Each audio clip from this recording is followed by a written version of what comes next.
Greetings, everybody, and welcome to another episode of A.S.S. I, of course, am Adam, And I'm Steve. and this is Adam Steve's show. We talk about movies and so other stuff that we like sometime. Like, for example, the Lions. How happy are we about the Lions, Steve? We are so happy right now. I'm in Michigan, born and raised, and the Lions have finally done something that has never been done in my lifetime, hasn't been done in the last like 30 plus years. And that's actually win playoff games, and they're in the NFC Championship game. Something that, Mhm. although our episode months ago said Lions Super Bowl question mark, that was very much wishful thinking at the time. Had no idea that would actually be a fucking possibility at this moment, but so happy it's happening. I'm just ecstatic, man. And if I'm correct, my favorite team, the New York Football Giants, we're facing off against you guys in the NFC Championship, right? As much as I would like that to be happening, it is not. I'm sure you would like that to be happening. It is the San Francisco 49ers, and I think it'll be a very fun game to watch. I'm hoping the Lions come out on top, but regardless if they win or lose, I think the city of Detroit and just the state of Michigan is just so happy to even be in this conversation right now. I'm going to put you on the spot real quick.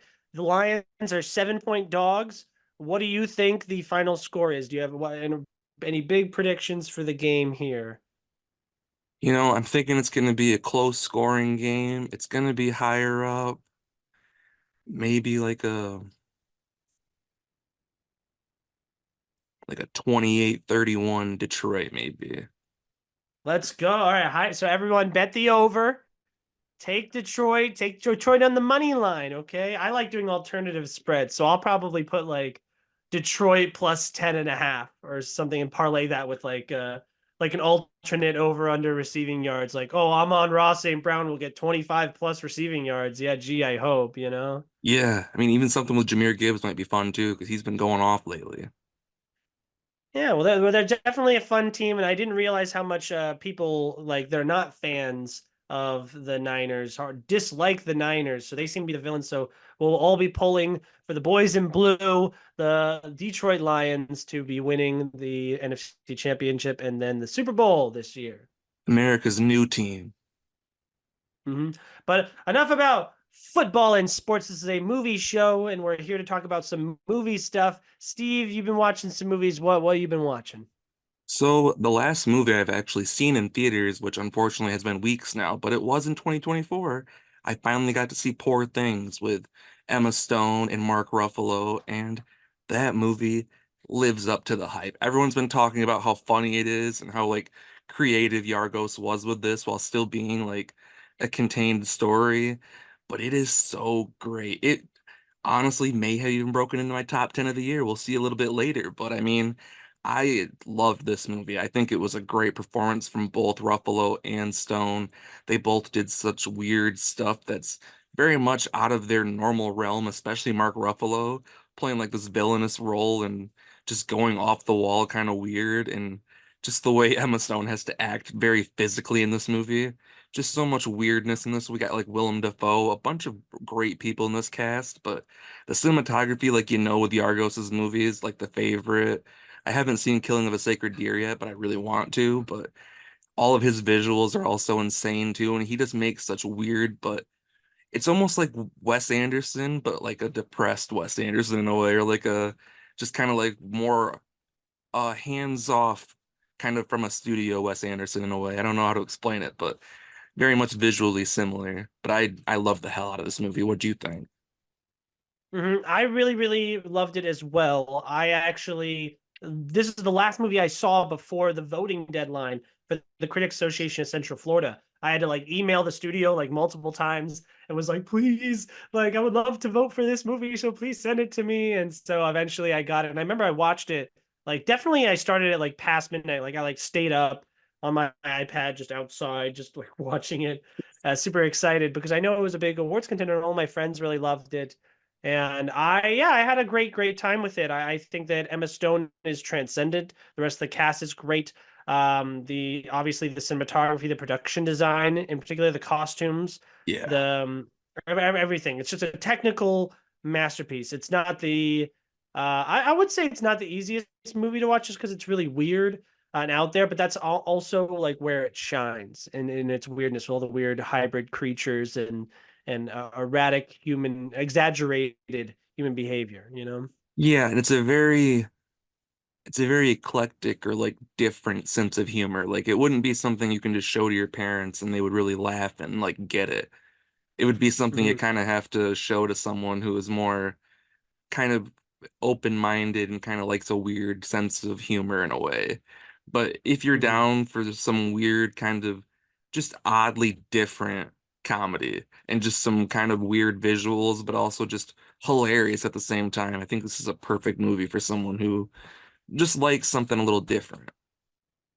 I can't wait for my parents to see it because my parents usually keep up with whatever it gets nominated for Oscars, right? So I'm really excited for them to watch this one because like I use like Beau is Afraid to like threaten them sometimes, like because I make them watch weird movies that I love. And I didn't make them watch Beau is Afraid, but I was like, oh, you don't even know, man. There's like a 3 hour long one, which is stress and anxiety filled. There's a giant penis. Like you don't even want to know, okay? Yeah. And you know, we might even talk about that one again later too, because I just love weird movies like that. And yeah, Hmm. this one kind of just fits into that same category as just being very different, but maybe not as hard to kind of watch as Beau is Afraid, but definitely Hmm. in the same realm for sure. Hmm. It's funny. A lot of people are like clapping about Robert Downey Jr. being, leaving the Marvel bubble and going and doing this great, front running like for the best supporting actor Oscar in Oppenheimer, right? And I think that Mark Ruffalo also does that because I held Mark Ruffalo in lower regard. I know he does like Spotlight. Well, he's a big part of that, and like Dark Waters, Deep Waters, Yeah, that was one of actually a those really good two. movie too. That's I think yeah, it he's done a was lot Dark more. Waters. Yeah, he's done a lot more than Downey has in the past decade outside of Marvel. But I think that him similarly, like he deserves similar amount of praise. Where it's like, oh, he went and made a more artsy type of movie where he's actually like trying to act, and it's really paying off for him. I'm really happy to see him succeed.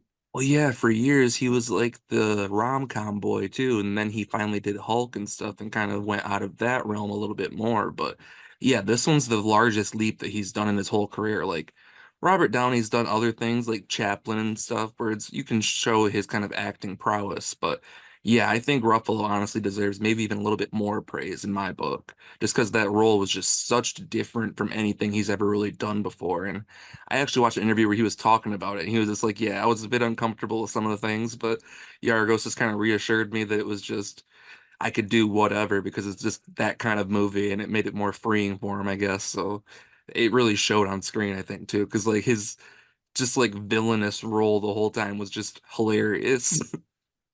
Hmm. Yeah, it's a really funny movie. It is, especially. I mean, I can't gush enough about how great I think that Emma Stone is in this movie and just her character's very unique perspective on the world. I really like movies where it's like it's like a teaching movie. Hmm. You have a character who's not really, kind of a fish out of water in society and they're kind of ushered through the world through someone else. And this is kind of like a spin on that because she's because it's her like a coming of age kind of thing where she is learning to take control of her own life and her own decisions. And you just see her formulate this like perspective on society and the world at large. And just watching her grow is a really rewarding journey. Yeah, and it kind of shows at the same time kind of like how men can treat women sometimes as like just like a vessel or like a commodity at the same time. But and also the great thing about this movie is that it's saying all these different things, but at the same time, if you choose not to really look at that, it still operates as just a funny comedy too. But yeah, it's great that it has such really smart and like interesting things to say while still being just a hilarious movie. Mhm. And to allude to a conversation we're going to have later on, this is obviously a front runner for a bunch of different awards. My hot take about this movie is not that it doesn't deserve to get nominated or to win any awards, but I do believe at this current point in time, maybe we'll go through the list and I'll feel differently, but I don't think it's going to end up winning any Oscars that it's trying to go for. Even though I specifically believe that Emma Stone should be, and I think she is the front runner for Best Lead Actress, but I don't think that she'll get it, unfortunately. Yeah, she would be definitely my front runner too at the same time. So that's the one I'm honestly shocked about the most that you said that, but because I honestly have her as Mm. like a lock for myself. But yeah, the Oscars kind of throw some curveballs at us sometimes, and I'm interested to talk about it for sure later. But yeah, I love this movie. I know I seem a lot less like energetic. I've also it was like about a month, a little over a month ago that I watched it, so my Yeah. excitement has mitigated. Also that was like 100 movies ago. For me, I'm already at like 64 this year, Yeah, so I saw like that. I'm at like 20 something, I think. I'm way behind. yeah, I've been fortunate with like work being slow, and then like Lauren was gone this past week, so I'm just like cranking movies all day and all night, and so that's been a lot of fun. But yeah, Poor Things is definitely one of the best movies I've seen, and that like out of those 100 movies I've seen since, Poor Things is among the best of them. So it's a fantastic movie. It's out in theaters right now. It went wide. It's not even a reissue thing. I mean, they're reissuing at least at my Regal Barbie. They're already reissuing Oppenheimer. American Fiction just went wide, and then we're getting Killers of the Flower Moon this weekend, as well as Past Lives. So it's a great, great, great time to be at the theater. I specifically had someone ask me where the Poor Things theater was this past weekend, and the first thing I said to them was thank you. Like, thanks for seeing Poor Things, because it's awesome when, directors, build up a track record and get enough confidence in studios that they're able to leverage their name and their position into making their dream passion project. Like this, yeah, a lot like Beau's Afraid. Very weird, very out there, long odysseys, like character based. And so it's great. Even love it or hate it. I don't think a lot of people hate it, but definitely this is getting a lot more acclaim than Beau's Afraid did. And I'm just happy that these movies are accepted by the Academy. It's good. We should get weird movies. Absolutely. It's a 5 out of 5 for me too. 5 out of 5. Love it, love it, love it. Oh, Actually, another movie that we didn't talk about in our notes, but did you see Mean Girls? I did not know. Oh, okay. I don't know why I thought you saw Mean Girls. Just to touch on Mean Girls real quick, because Steve has Mean Girls in his ass anticipation game list. It is currently sitting at 68 worldwide. Sorry, it doesn't matter worldwide though. Domestically, 51, just about 52 million. It is still out in theaters, and I was talking about it may be getting a reissue, but I'm pretty sure the Rotten Tomatoes score currently sits at like 72%. I think it went down to the upper 60s, which I am personally not a fan of Mean Girls. I'm not telling people not to go see it. Go see it. Go to the theater, buy popcorn and stuff. But I, as a huge, huge fan of the original Mean Girls movie, found myself extremely disappointed in this new sequel, or not sequel, remake, musical adaptation of the stage production. I thought that the music, especially after visiting the album of the stage production, comparing it to the movie soundtrack version, it's like it's like a watered down Sprite. You know what I mean? I did, and it's a lot of fan service too. Like they would be like Glen Coco, oh, and none for Gretchen Wieners, and then they like turn to the audience like we said the Glen Coco line. Aren't you Oh, happy? Like, don't you want to clap? And I saw the press screening. It was press in public, and so like people are like, you know, but yeah, is this one you're going to be out to see? Is this your next priority? probably not, especially with more stuff coming out this weekend and everything, and all of those Oscar releases that I need to catch up on still too. I'll Hmm. probably see it when it comes out on digital or Blu-ray or something, but yeah, at this point, when it came out, I was planning to go see it that weekend, but we got like over 6 inches of snow and I was not gonna try to drive to go see it. But yeah, now it's just kind of just at the point where I'm not probably gonna make it my priority. There's other stuff I still need to see.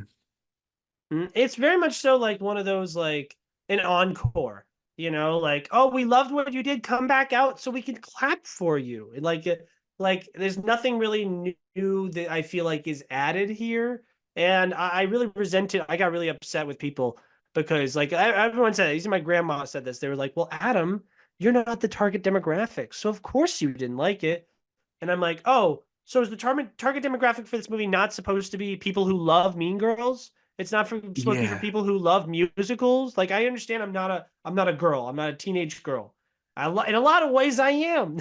No, but like I understand that I'm not in the age, gender demographic that they want, but this was so up my alley. So the fact that I really didn't like it, and then seeing my mom like it, and for the reasons that she did like it, that was like that perfectly. Like my mom's positive review is my negative review.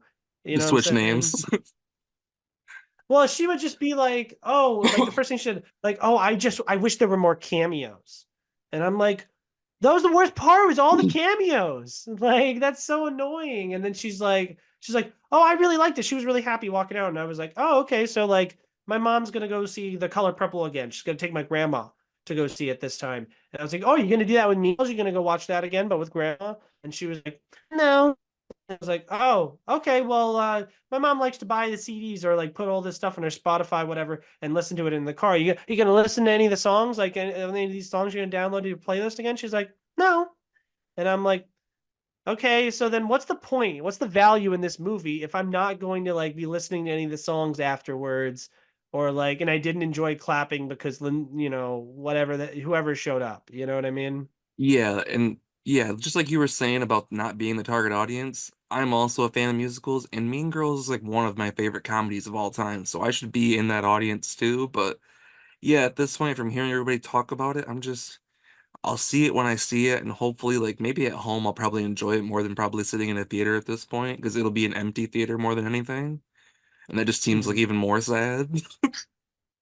I think you'll enjoy it more than me. I'm mad because all my friends seem to really enjoy it because I was the only one of my friends that went to the press screening, and everyone else, like, I think the fact that I disliked it so fervently, like, I gave it 2 out of 5, so I really didn't like it. But the fact that I like hating on it so much, like, it's a really negative 2 out of 5, and they were all like, "Oh, that wasn't that bad. That was fun. Yeah, I had a good time, you know." And so I think that'll happen to you because you're not as much of a Grinch as I am You about stuff know, like this, you know. sometimes I am, but sometimes I am a Grinch about other things, like a movie that we could talk about real quick because honestly, I don't have a whole lot to say about it, but I want to just get it off my chest. Lift with Hmm. Kevin Hart, one of the Oh first yeah. 2024 releases that I watched.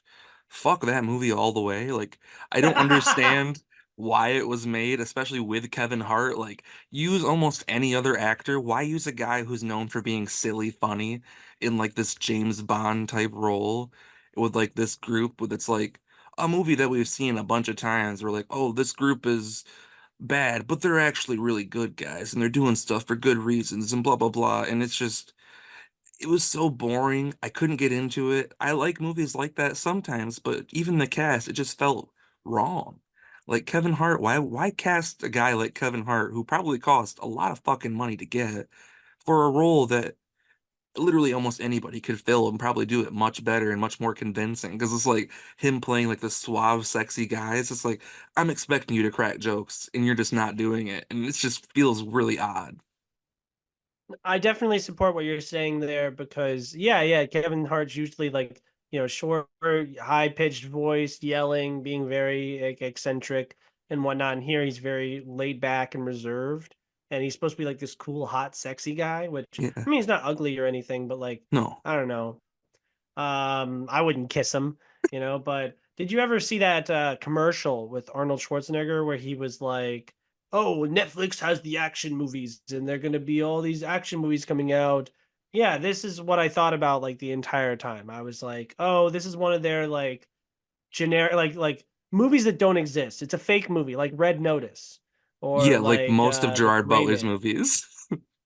Yeah, they're not like Plane is not a real movie. Kandahar, I'm never gonna watch Kandahar in my life. No, Uh, I did watch but Plane though. yeah, Plane was actually entertaining a little bit. yeah, Plane was fine. I think it gave it like a 2 or a 3, but that's like that's the that's the range it could possibly be at. Yeah, It can't possibly be more than a 3, and no, it can't possibly be worse. Because it's gonna deliver exactly what you think. But Kevin Hart, the reason why he's in this is he's one of those Netflix people. He has a deal with them. So like that's why he was in that one movie Me Time last year that sucks.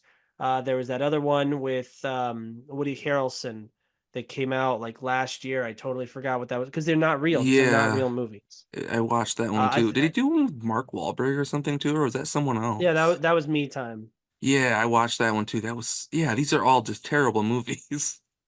Yeah, I hate them. Well, like he's one of their boys. You know what I mean? Like kind of like well, David Fincher's like one of their good boys because he just re-upped his contract. But He's like like Adam Adam Sandler Sandler. is also one of their Yeah. boys. Yeah, yeah. So well, and then have you heard about the Cat Williams argument? It's funny we're like we have I have so little to say about this. I'm like I have so much to say about Liv. But did you hear about the Cat Williams thing where he called out Kevin Hart? I didn't anything specific, but I know it happened. Yeah, he was like, "Oh, Kevin Hart is an industry plant. Like that, he never had fans before he got big or whatever. Blah blah blah blah." And I don't think that that's necessarily true. And it's interesting seeing Kevin Hart. Well, because I'm generally like sympathetic to Kevin Hart these days. Because regardless how we feel about his filmography, which by the way, I went and did like the other day. I was like, "Oh, I want to see what's the best movies of his like filmography," and he has a lot of like crap. Like outside of the two Jumanji movies, like what's your favorite Kevin Hart movie off the top of your head? Probably Central Intelligence because I like The Rock in that movie too. I had a good feeling you were say that. Yeah, but then that's good. It's no, it's I think it's like a maybe like a 4-star movie, but like is that the ceiling? You know what I mean?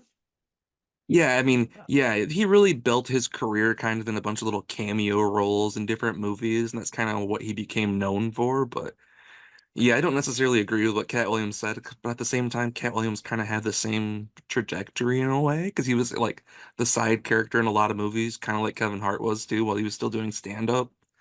So I mean, you Hmm. can't really talk shit too much when you're kind of the same kind of guy, but I get where he's kind of Hmm. bitter from it because Kevin became like a superstar, even though it was kind of just more for stand-up, and then all of a sudden he became in all these movies that just aren't that good, Hmm. but he Well, keeps one getting that more I and haven't more. seen that I want to see is have you ever seen The Upside? I did. I actually saw that in theaters, and actually, if I changed my answer, I'd probably say that's probably the best movie when it comes for like a purely acting Really? standpoint. Because he actually did a decent job. Like I haven't seen the original one, so I can't compare them, but him opposite Bryan Cranston, he actually did a decent job in my opinion. Well, because I've seen the original only. I said it's called The Intouchables. I only watched it because it's I have this like 100 movies you need to watch before you die poster, and the last one, by the way, is Cinema Paradiso, which I finished everything else on this list like months and months ago, but I just refused to watch Cinema Paradiso, even though I'm Italian. But to go back to Kevin Hart, yeah, I'm really specifically excited to see how he does there because he's definitely not the same type of actor that Omar Sy is, who plays the same role, and it's just a very interesting casting that just that pairing in general. I think it's on Hulu right now, so I'll check it out. But yeah, he kind of does the same shtick every single time. Like it kind of got annoying after a while how he's like, "Oh, I'm just like this normal like dad kind of guy, but I'm gonna like pretend that I'm like super cool, and Yeah. I'm gonna like front and like I'm gonna try to convince everyone like Get Hard, The Wedding Ringer, Ride Along, like these are all the same exact movie, which is why I specifically like the Jumanji movies because he's having to step outside his comfort zone. I mean, he's still kind of did that in the first one, right? He's the jock character, so he has to well, no, it's kind of flipped, right? Because usually Yeah. he's playing like a dorky guy who has to be pretend to be cool, but now he's a playing a jock guy who is in this like Tiny small, body tiny little body. who's allergic And to then in the cake. sequel, yeah, and then the sequel we get he's doing a great Danny Glover impression, and he's so funny there. Yeah, that was making me laugh a lot. Yeah, I love those movies for him more than any. Like him and Jack Black are the standouts for me in those. Yeah, I just think you're never going to hear someone gush more about the Jumanji sequels than me. I think they're like, I gave them both 5 stars initially. I think I recently put them down to fours each, but I think that's like the perfect way to reboot a franchise. You just take the title, take the name, the brand name, that's fine, the general concept, but let's completely switch it up. It's no longer this small, like, goofy family adventure movie that's set in a suburb. It's now this big action comedy and we're in the jungle and it's it's a hat there's so many it's so different and it's like it's technically connected to the original franchise but it's not like, oh, come on, Robin Will. I mean, Robin Williams Yeah. is dead, but like, oh, come out, Robin Williams. So maybe that's it. Maybe people just need to die. No, not they don't need to die, but like, I don't know, just like move on. Do something new with it, kind of thing. Yeah, speaking of a movie that doesn't do anything new, which by the way, Lift 1.5 stars, don't waste your time. Oh, fake movie. Yeah, so another movie that kind of is not that needed of a sequel is The Meg 2. Although I still gave it like a 2.5 to a 3 because I didn't hate watching it, it did nothing that the first movie didn't do, in my opinion, almost. Like, was I still entertained by a crazy shark attack stuff going on and Jason Statham trying to be a superhero? Of course. Was I entertained? Yeah, it was fun enough. Some of the characters returned, and it was entertaining enough to watch while I was literally riding in a truck to the UP, which I have to do again tomorrow at 2:30 Mhm. in the morning. I have to get up, but it was kind of just a waste of time. Like it wasn't anything new. If you're a fan of the Shark movie and if you're a fan of the first Meg and you want to watch the same movie but with a new title, then watch the Meg 2. You're gonna have a good time with it. But if you're looking for Oscar bait or anything like that, this is not the movie for you. This is just a Mhm. fun sci-fi goof troop, and if you're down for that, it's entertaining enough. I caught it in a theater actually in 40X. I did it after a shift one day, and with my buddy, my editor actually, and I had a awful time watching the movie. I don't know if I told you this story before, but just to quickly bullet point through it. So our seats, we were in the middle of the front section, and there was a family of four that was there in our seats, and we kind of got there like during the trailers. So my editor says something, but we end up being like, all right, let's just take these seats next to him, whatever, who cares? And little did I know that during the movie, that family, the dad of the family, you've ever seen a 40X movie, right? I haven't actually, but I know how they work. Okay, so he like sits up in his chair and like pretends like he's like driving, when they're, driving the little thing in the bottom of the water, like he pretends he's driving it. And like, I don't know if you know, but like if everyone's like this and there's one person that's like up like this, you're going to see him from Yeah. throughout the theater. And then he's also talking, like he's like, "Oh, hey family, look, I'm driving the submarine." And it's like, dude, we all hear you. You're not at a theme park. Like this is a movie, shut up. And then someone does tell him to shut up eventually, and he like fires right back. And then he's throwing around slurs at people, he's throwing around death threats, asking women to fight him. And so I got up during the movie, which by the way, all this so much more interesting than the Meg 2, the trench. Yeah. But I get up, I end up having to tell on him, and then they tell him, well, he tell him to leave, and then his family awkwardly leaves later. But yeah, so I didn't have a very like fluid viewing of this movie. Honestly, we probably had roughly the same on the kind of I was in a bouncing truck on the way to the I'm just in the dark kind of. So it wasn't that different. But at the same time, I'm happy I wasn't there because there's nothing I hate more than that sounds very Florida as well.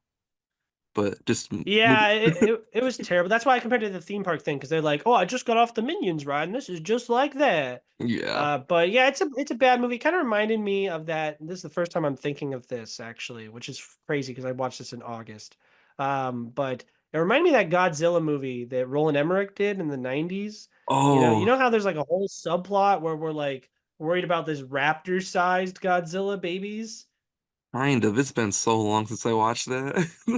I watched it for the first time this last year, so it's like kind of fresh in my brain. So there's like that subplot in the Godzilla movie, and we have that here. There's like mini, what is it, lizard things that are going after our heroes from time to Some time. something like that. I watched it a few weeks ago and I barely remember. Yeah, it's not a good movie, and I didn't know that these were all like books and stuff like that. That we're adapting like novels here. I don't know if you're aware of that. I knew like there was at least one book. I didn't know if it was like multiple. Well, I hope they don't do these anymore. They're bad, they're dumb, and I think if you're going to go in this direction, you gotta go like full trashy with it.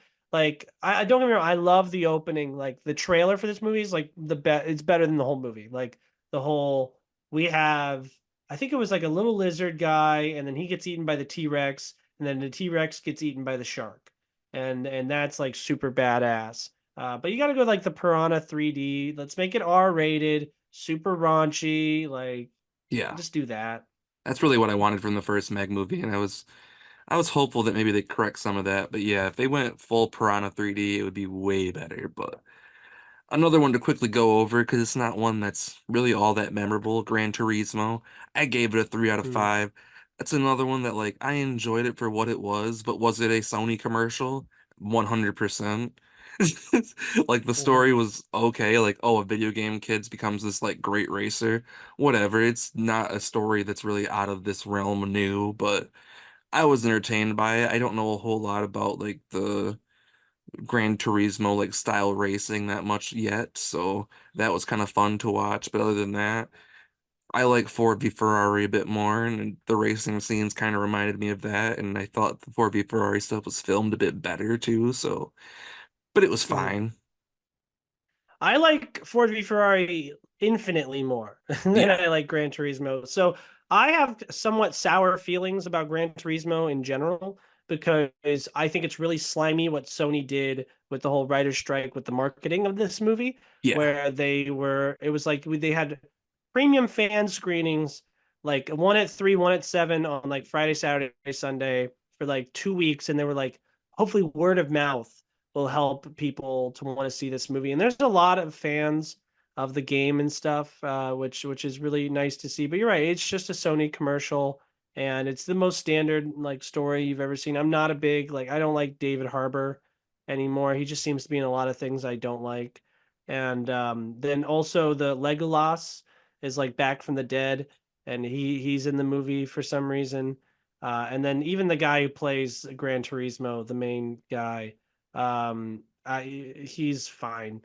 I'm not really a huge fan of him either. So this is very like nothing. I think I saw it like a month after it came out too. I don't have a PS4. I did not care very much for this movie at all. I'm sorry. Yeah.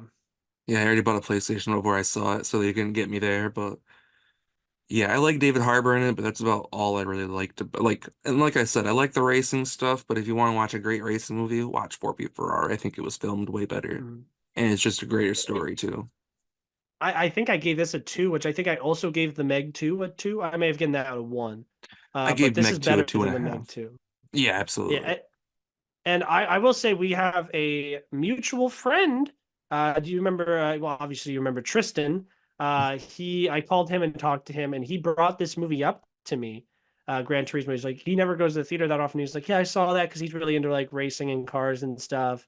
And so he thought it was really good actually. And he's like a casual. Like I had to like pitch him the TMNT Mutant Mayhem movie. I think that's the one it was. I was like he didn't even know about it, and I'm like, oh yeah, it's really good actually. But it's just cool to see like how movies like these, like specifically how they impact the fervent fan base of them, and then how casual moviegoers, receive these type of things. Yeah, absolutely. Another movie real quick. Big Mama's House 3 doesn't exist. Let's just pretend it doesn't Whoa. exist because I watched that. Whoa, man. Yeah, I did not expect that. Yeah, that movie, you couldn't pay me, man, to watch any of those. Hey, I actually am a huge fan of the first movie. It was like one of my favorite movies as a child. Paul Giamatti's I great. have oh, okay, now I might. No, I might watch it. But yeah, no, I have a Blu-ray of Norbit. I might watch that. Hey, that was Uh, also a childhood favorite of mine too. I still watch that all the time, even though it's a terrible movie. Yeah, I'm sorry that you watched Big Mama's House 3. If you're okay, if you need help, there's doctors out there. I was just They'll curious. It put was you up. on Hulu, and then I read trivia on IMDb, and it said that Brandon T. Jackson, who plays the son in that movie, has like denounced the movie and like will not credit it to his own like credits. He like says that it doesn't exist too. So I'm gonna take his honor, and I'm just gonna say it doesn't exist for Martin Lawrence's sake too, because yeah, it was almost as unwatchable as all of the rest of these movies. It was worse than the rest of these movies. I gave it a 1.5, and honestly, I should give it like a half because it was just Mhm. bad. But actually, real Well, quick, a great movie that I watched that I hope the world watches that I'm like 30 years late on. I watched The Crow for the first time over the weekend. oh, That is a amazing movie. It's like probably one of my favorite comic book adaptations of all time now. That's awesome. I have never seen that. That's the one where the guy died when they were making it, right? Yeah, Bruce Lee's son, Brandon. Okay, yeah, I will definitely get that. Did you watch it on a streaming service? Yeah, Amazon Prime. Or it Okay, might have been through Paramount Plus. I'd have to look, but because I have Paramount through Amazon, but hmm. So I'll probably catch that as well because that's a yeah, superhero type thing. Technically, it's a comic book, right? yeah, he's like he gets shot. Like him and his girlfriend get killed, and then this crow that has like these powers or whatever like brings him back to life to get his revenge, and he becomes this like undead guy. And it's very like it don't like the world that it builds, the set design is by far like some of the best parts of it, and like the soundtrack, it's all very like a mixture of like Tim Burton's Gotham with a mix of like the new one with Robert Pattinson almost. Like this it's very like a rundown city and it's all kind of like sad, but very interesting and some cool action stuff too. Brandon Lee, who actually Bruce Lee's son, did a bunch of like fight choreography and stuff on it, and it's really, really well done. Well, I have to check it out then. Yes, I will be seeing that here soon. Yep, and I think that is the end of my list for all of my little small reviews. Other movies that I'll bring up a couple things that have been out new that I want to just touch on real quick. ISS. Lauren's obviously a very big space person. Like she hates gravity because it's not realistic, but she likes ISS. So space fans, don't worry, we got the movie for you. Yeah, I thought it was a little safe, especially when you're doing like an America versus Russia, like nuclear Holocaust type thing. They're gonna like walk on eggshells with it. Like I kind of predicted everything that was going to happen in this movie. It's good. It's fine. It's like a 3 out of 5. I think some people give it like a 4. I think it's an awesome concept. But yeah, this is one you could wait a while. It's not even a 2024 release. It's a 2023 movie. So I'm watching it. Like I just watched Founders Day in theaters last night. Which did you see? You didn't see Founders Day, did you? No, I almost did. It was at my theater, but I was like, I don't know.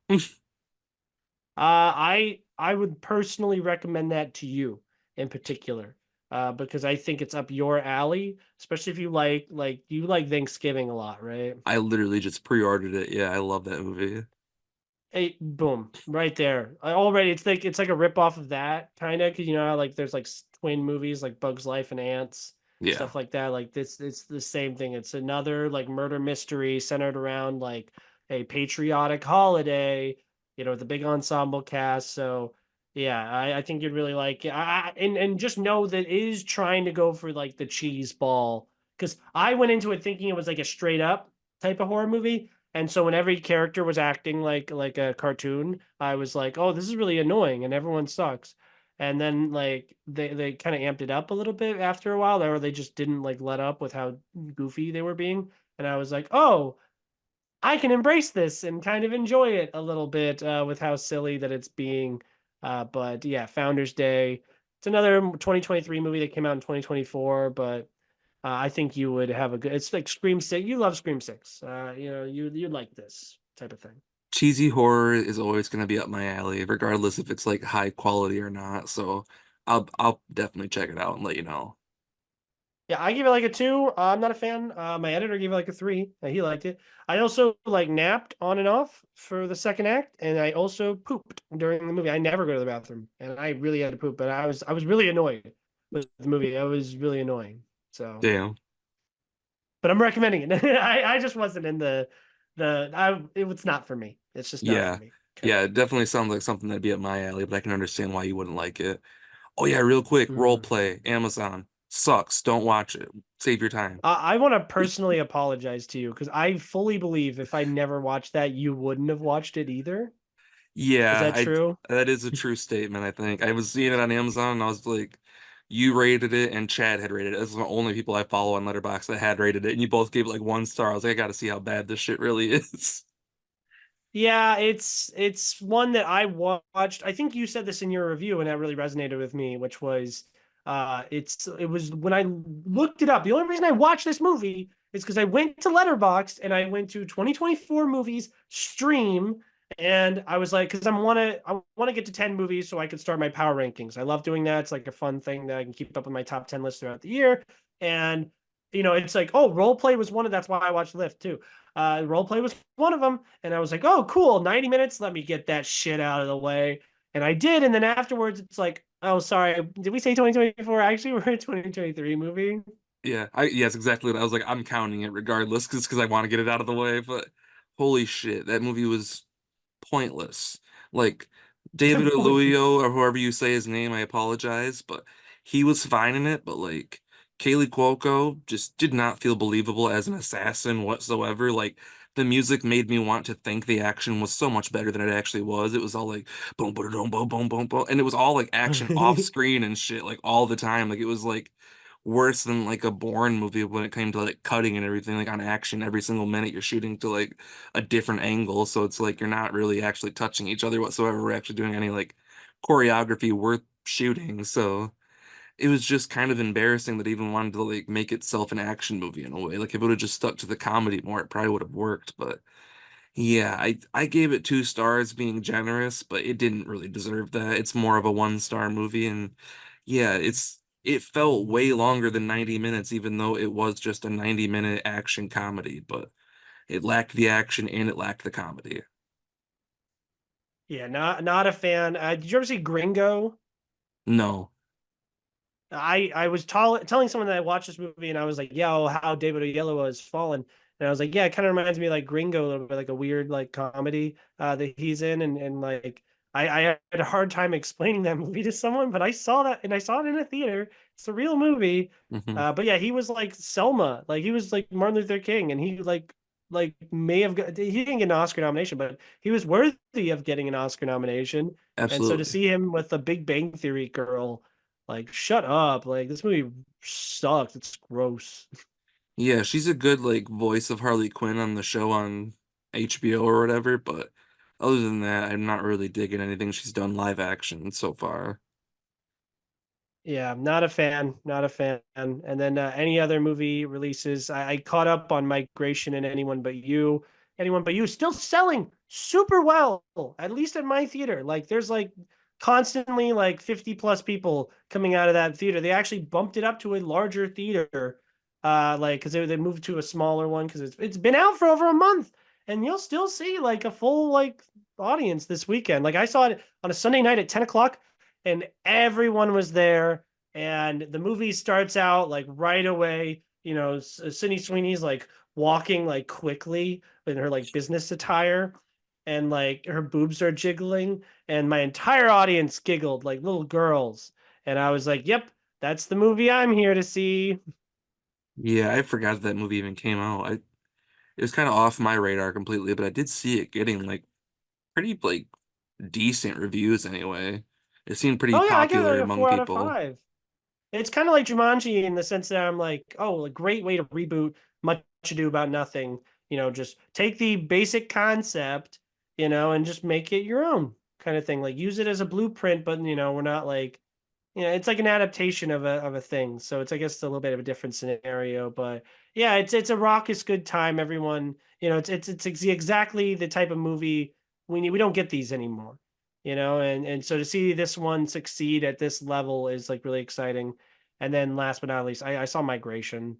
That was fine. Oh, the duck one, yeah. Oh, the duck one. It's funny. My dog loves ducks. So like all her toys are like duck toys. So like I want to get that movie just so I could throw it on for her, so she can enjoy that. But I don't know. Your niece will probably like it. Very cool. Yeah, I still want to watch that Boy and the Heron movie too. That's one that I really missed out on that I wanted to see. Gotta see Boy and the Heron, man. You gotta see that movie rocks. So let's just from that, let's just roll into our Oscar thing then, since that is nominated for Best Animated Feature, and it's one that I Mhm. still very much want to see. It's still playing in theaters a little bit here, but I'm not sure I'll catch it in time. It only has like 3 showtimes Mhm. left in my theater, but I'm very eager to watch that one. So I can kind of leave this one. I have the Oscar official Oscar website of the nominations out. They go in a little bit of a funny order. I'm just going to go in the order they go in. I'll list the nominees. We'll do the big categories like, sorry, we're not going to do best documentary or best live action short or anything like that. But if I miss something and you were passionate about it, you let me know. Okay. Yes, please write it in the comments. And honestly, if you have like your like winners or whatever, shoot it in the comments for us. So I want to see it. I want to have some conversations. I think it's really fun to talk about this kind of stuff. So yeah, let us know your rankings or whatever too. So number one, we have actor in a leading role. We have B. Coops for Maestro, Coleman Domingo, Rustin, Paul Giamatti, The Holdovers, Killian Murphy for Oppenheimer, and Jeffrey Wright for American Fiction. Who do you want to win? Who do you think will win? Thoughts and any snubs? That's going to S- be my question for every category, basically. So I've only seen two of those, I think, so far. I've seen Oppenheimer and I've seen The Holdovers. And honestly, Mm-hmm. those are the two that I would probably put toward my top anyway, even though those are the only two I've seen. But I haven't seen Maestro yet. I'm sure Bradley Cooper did fantastic. I like Coleman Domingo and stuff I've seen before. I have not seen Rustin yet, and Jeffrey Wright obviously is just acclaimed Jeffrey Wright, so it's a stacked category for sure. Would I have loved to see Zac Efron sneak in there for the Iron Claw? Of course, because I just thought he did really fantastic, not only with like the way he acted, but his body transformation, just his commitment to that role. I thought he did enough to maybe sneak in there, but I understand why he wasn't at the same time. So my faith was rewarded. You brought up Rustin, and I was like, I gotta show you this. So I watched it on my phone during downtime at work on Netflix, and then which was rewarded because apparently it is a big like clearly it's nominated for an Oscar, and they sent me all this stuff. So I got a hardcover book for Rustin, and it's full of like I feel like I'm at like a children's thing, like oh look at the pictures and stuff, That's and cool though. it's based yeah, it's basically just like a big like vote for me, please kind of bid, but he's really great in it. I don't think he's my favorite, and I don't even think I'd put him in my top 10 favorite lead actor performances of the year, but he's not bad at all. This movie is kind of fine. There's nothing like really too great about it. But Rustin on Netflix right now. Yeah, Also, Netflix just loves me, man. nice. They don't love me because Okay. they won't let me watch it on my TV anymore because it's my brother's account. So I can only watch it on my laptop or on my phone. Yeah, and then Maestro sent me a big book too, but I'm having a hard time getting that out. But yeah, Maestro is one I would definitely recommend over Rustin. Maestro is one I'd recommend pretty much over all of these movies except maybe Oppenheimer. But Bradley Cooper is trying really, really hard. Do you have any thoughts and feelings about Bradley Cooper's public perception when it comes to this awards race, especially in comparison to how he was treated during the 2018 race for A Star is Born? You know, the only thing that I could see like playing into this, because wasn't there some like drama around like people kept saying that he was doing like a fake nose and being like anti-Semitic or something like that for a while. So The if that makeup, they conver were like, that's a little like racist. yeah, so like if that conversation sneaks up again, like that might be a but at the same time I don't like although I still like the other actors, like if I could give it to anybody right now, I would give it to Paul Giamatti just because I really just loved that movie and loved his performance as that teacher.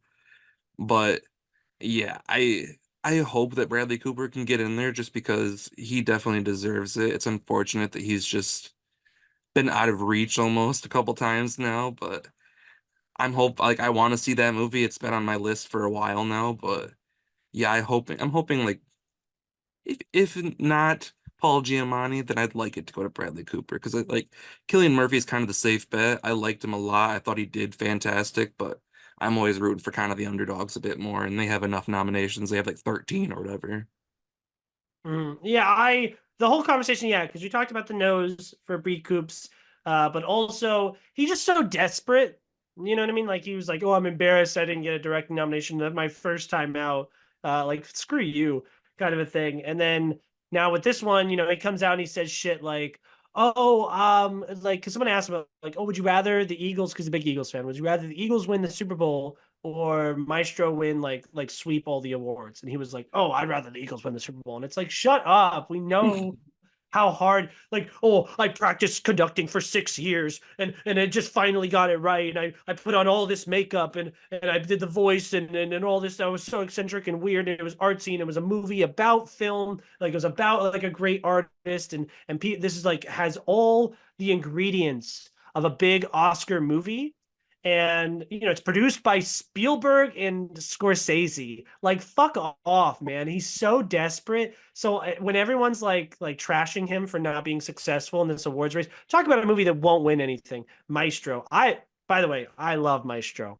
It didn't make my top 10 list. It almost made my top. I like movies where filmmakers, really pretentious and vain filmmakers, are like, look at me. Hey, I did this cool thing. I like when they're showing off. But I am kind of reveling clearly in Bradley Cooper's failed attempt to win over the hearts of voters, specifically because I know I'm rambling, but specifically because a guy who was snubbed for this list, I thought was a lock to get nominated. Where's Leonardo DiCaprio for Killers of the Flower Moon? You know what I mean? But that's why I'm okay with Bradley Cooper getting shit on so hard because I'm like, oh, let's do to Bradley Cooper what we did to Leo. Like it's like, hey everyone, let's not let him win anything. So he keeps trying hard every single year to win an Oscar. Because what happened when Leonardo DiCaprio won? Now he just does a movie every like 2 or 3 years instead of like every year. You know what I mean? Yeah. Yeah, that's unfortunate too. Yeah, I didn't even think about that. I also haven't seen Killers of the Flower Moon yet, unfortunately, because I'm still like only halfway through the book. So I was kind of trying to read it at the same time before I watched it. But Mm-hmm. yeah, I'm honestly shocked that he didn't make it in there. But at the same time, because they gave it to him, maybe they're just trying to fucking be a bully even more now. The Oscars don't like Leo. Now they're not even gonna give him the nomination. Well, I'm cool with it just because, like, all right, well, the whole thing that bothers me, I'm just gonna get this out of the way. I think there's annoying, like, thing that's going on in film, and I'm may not be very educated about it, but it bothers me. Lily Gladstone is fantastic in Killers of the Flower Moon and definitely deserves an Oscar nomination. But I believe she deserves an Oscar nomination for supporting actress. And she would be a shoo-in to win if she was nominated for supporting actress. But for some reason, she's the lead. Same thing like Carey Mulligan, lead actress. Like I understand the movie focuses on their marriage, but it's called Maestro, man. Like, come on, it's not called Maestro and his wife. It's about the killers of the Flower Moon. It's not about the wife of the killer of the Flower Moon. Like, I understand she plays a big role, but I think my hypothesis is this whole situation is born out of like we have a century of Best Picture, of Oscars and whatnot, right? So there used to be less movies that had leading women like and like women in lead roles, and movies that centered around women for women. I mean, you hear Jodie Foster talk about like, oh, how Barbie movies like Barbie don't get made anymore. And like I think she did some I saw a comparison where she did some kind of movie, like female led, feminist movie back in like the late 2000s, and it bombed. And the producer was like, oh yeah, we're just not gonna, fund movies like this anymore. So it's as recently as like a decade ago, and I'm sure there's other stuff. Even after Barbie came out, they're still not like giving women opportunities, I feel. And so I think it's a little sexist to be like, well, she'll have, we don't have many like heavy hitters for the best actress role. So let's put a bunch of these supporting actresses in the lead actress role. How do you feel about it? Oh yeah, I 100% agree. I mean, even earlier today, unfortunately, I saw something on social media that was like, due to Oppenheimer's 13 nominations, is Hollywood going to focus more on the dad movies or whatever? I was like, Barbie was one of the most profitable movies of the year last year. What are you even talking about? Like the trend of the dad movie? Like I don't even understand that. There's an Mm-hmm. audience that is just out there, obviously for a lot of these Mm-hmm. women-led movies that especially now that it's more like mainstream to be okay with being supportive of women where it really wasn't a few years ago, especially like 20 years ago. But yeah, it's kind of crazy that you can't give the leading roles or the leading nominations to people that are honestly in leading roles in those movies that are in existence, but unfortunately are not being propped up to the places where they honestly should be. Like I'd argue, I follow an account that like shows the amount of screen time that people have, but I bet that Robert De Niro, who's nominated for supporting actor, probably has a comparable amount of screen time to Lily Gladstone, who's sidelined for a good amount of the movie, and she's great, and she's wonderful. We're not even talking about actors. I'll put a pin in that. But just to round out how I feel about this class, yes, my big snub is Leo, but I would like Killian Murphy to win, and I think he will win. I think it's his year. I mean, he paid his dues for the longest time. The movie's called Oppenheimer.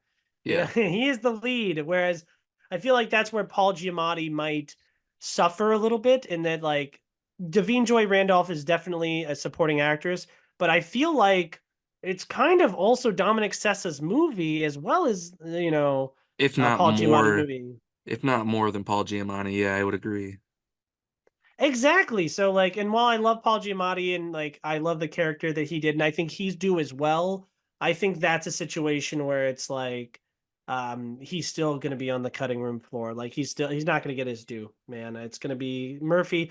And if it's not Murphy, I want Giamatti. If it's not Giamatti, I want oh God, I don't want Bradley Cooper because I don't want him to. I think he arguably even better than the top two. I probably put him better than the top two. But Jeffrey Wright is a really subtle performance in American Fiction, and so I'd probably take him above Coleman Domingo, which American Fiction is great too. If you haven't seen that. Yep, it's on my list. Yeah. I'm very interested in seeing both Rustin and American Fiction, but I think Maestro is probably at the top of my list of those right now. But yeah, out of all Mm-hmm. of those, I'm very excited. But yeah, I definitely probably give the edge to Killian at this moment. Mm-hmm. Any final thoughts on actor before we go to actor in a supporting role? Nah, let's go Uh, ahead. for For supporting role, we have Sterling K. Brown for American Fiction, Robert De Niro, Killers of the Flower Moon, Robert Downey Jr. for Oppenheimer, Ryan Gosling for Barbie, and Mark Ruffalo for Poor Things. Which, by the way, if men were treated the same as women, Ryan Gosling would get nominated for Best Lead Actor. I fully believe that. Yeah, yeah, it's kind of shocking because yeah, he's of the same kind of like argument. He should be the lead actor if like Lily Gladstone, you're saying that she has less screen time. Yeah, Ryan Gosling is kind of the co-star of that movie. He kind of leads like almost a whole Mm-hmm. plot line in a way. But yeah, Mm-hmm. I haven't seen all those obviously like we talked about last time, American Fiction and Killers of the Flower Moon, have not seen those, but out of the ones that I have, my favorite performance out of those is Mark Ruffalo. He's who I would really love to see win it. I have a feeling that it's probably gonna be Robert Downey Jr. a little bit more than him. But at the same time, I think it's more of a fight between those two at the moment, at least in my opinion. What are you thinking? Because I Well, mean, I think that Robert Downey Jr. is going to run away with it. I yeah, think that they can't help but have Robert Downey Jr. make a speech and oh, see, Marvel movies are so bad. He can do the Marvel and he can do the Oscar stuff. He can do it all, and he does deserve to be in that club. And it's not his first time being nominated. Tropic Thunder is what he should have won for. But yeah, Robert Downey Jr. Yeah, he's great. But I personally, because I'm a little baby boy, I would like Ryan Gosling to win. That's my favorite supporting actor for performance of the year. I just think that he, what character are we going to spend the next like decade quoting more, and like people dressing up as them. oh It's yeah, it's all about Ken. Like, and I love the direction that they took. And it's not even like that's like like a Superman iconic character. Like, we've had a big screen Ken. Michael Keaton played Ken in yeah, Toy Story 3. And we didn't have people freaking out then. So I think what he was able to do was, especially comedically, was really transcendent. yeah. And I think that even speaks like I'm getting a little ahead of myself, but the fact that Greta Gerwig wasn't nominated still pisses me off because a lot of that performance comes from that writing and everything too. When it's so like weirdly like abnormal. Like people don't act that way in a lot of movies. Like everyone in that movie kind of had to like do some weird acting stuff that you don't normally do. Like you have to act kind of like without personality almost. You're just like a doll. So you kind of have to act like that in a way. Like it's very awkward. So it speaks even more to the directing and everything too, which I'm happy, although he's kind of getting clowned on. I'm happy he is speaking up for both Margot and Greta for that reason because yeah, without them, his performance kind of wouldn't exist. But I do agree. I do love that performance. I think Ryan Gosling is kind of the perfect choice for that Ken role. There are a few others that could probably pull it off, especially the same caliber. So yeah, Mhm. I'm overjoyed just because I'm a huge Ryan Gosling fan too, and I think he's kind of in that same kind of category where like he's been nominated a bunch but hasn't fully got there yet, and I just want the guy to get a trophy one of these days. Hmm.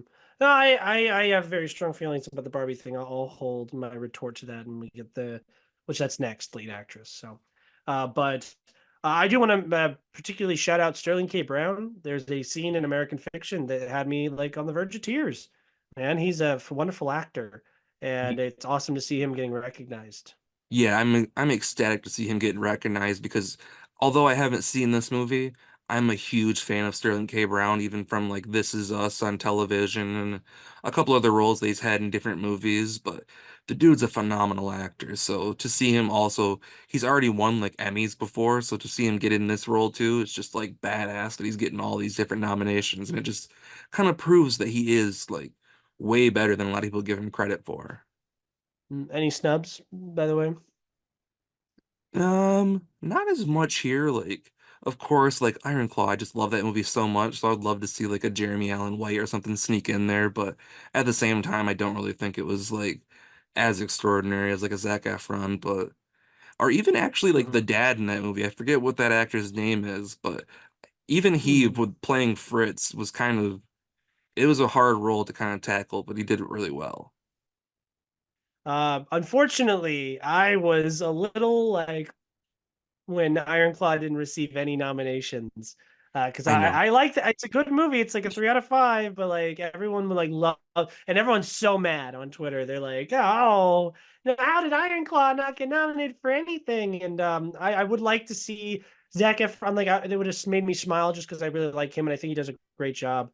But yeah, it's there's a large fan base that is upset about Ironclaw. Which at least So gives I me feel some you there. validation and kind of makes me happy that there are people out there that love this little tiny wrestling movie that honestly I wasn't expecting to get as much love as it has been because the story is not like hugely known, especially because it happened like well over 30 plus years ago. Hmm. Well, and while all these nominations are really cute, they really pale in comparison to what to me was the best supporting actor performance of the year. We had Jason Momoa in Fast X, just being the best villain in that entire saga. He's painting his nails, he's singing and dancing. I love him so much. Yeah, without Jason Momoa in Fast X, I don't think I would love it as much as I did. But I mean, we'll go into that a little bit later, but that's a big reason why it's near my top 10. Like, I don't know if it's actually snuck in there or not. Maybe we'll see. But it was Mhm. without him, I don't think that movie would have been nearly as entertaining. Just his dark sense of humor in there and just kind of like almost laughing at the movie while still being in it in a way. Like, it's just brilliant. So we're both predicting Oppenheimer, but you want Poor Things and I want Barbie. Yeah, I think that's where we're Okay, going. awesome. Okay, so now we have actress in a leading role, which is Annette Bening for Naiad. We had Lily Gladstone for Killers of the Flower Moon. Sandra Hüller, who I bet it's Hooyer, like with the double L sound. Hooyer, I don't know. Sandra from Anatomy of the Fall. Carrie Mulligan for Maestro and Emma Stone for Poor Things. Obviously, I've gone off about how I feel like at least two of, oh, no, only two of these are not really lead roles. How are you feeling? So the only one I've seen is Emma Stone, so I'll just have to go with her. But I think that'd be my vote anyway, just because she is just a brilliant actress. And like we were saying earlier, from having to basically play a baby almost into like fully growing through like the coming of age story into becoming like a woman who knows what she wants and controls her destiny. Just everything she has to do in this movie from just a physical standpoint as well as like the dialogue and just everything is so awkward yet really just interesting and she just does it so brilliantly. So I would love to see her get another statue and she would be well deserving of it. Mhm.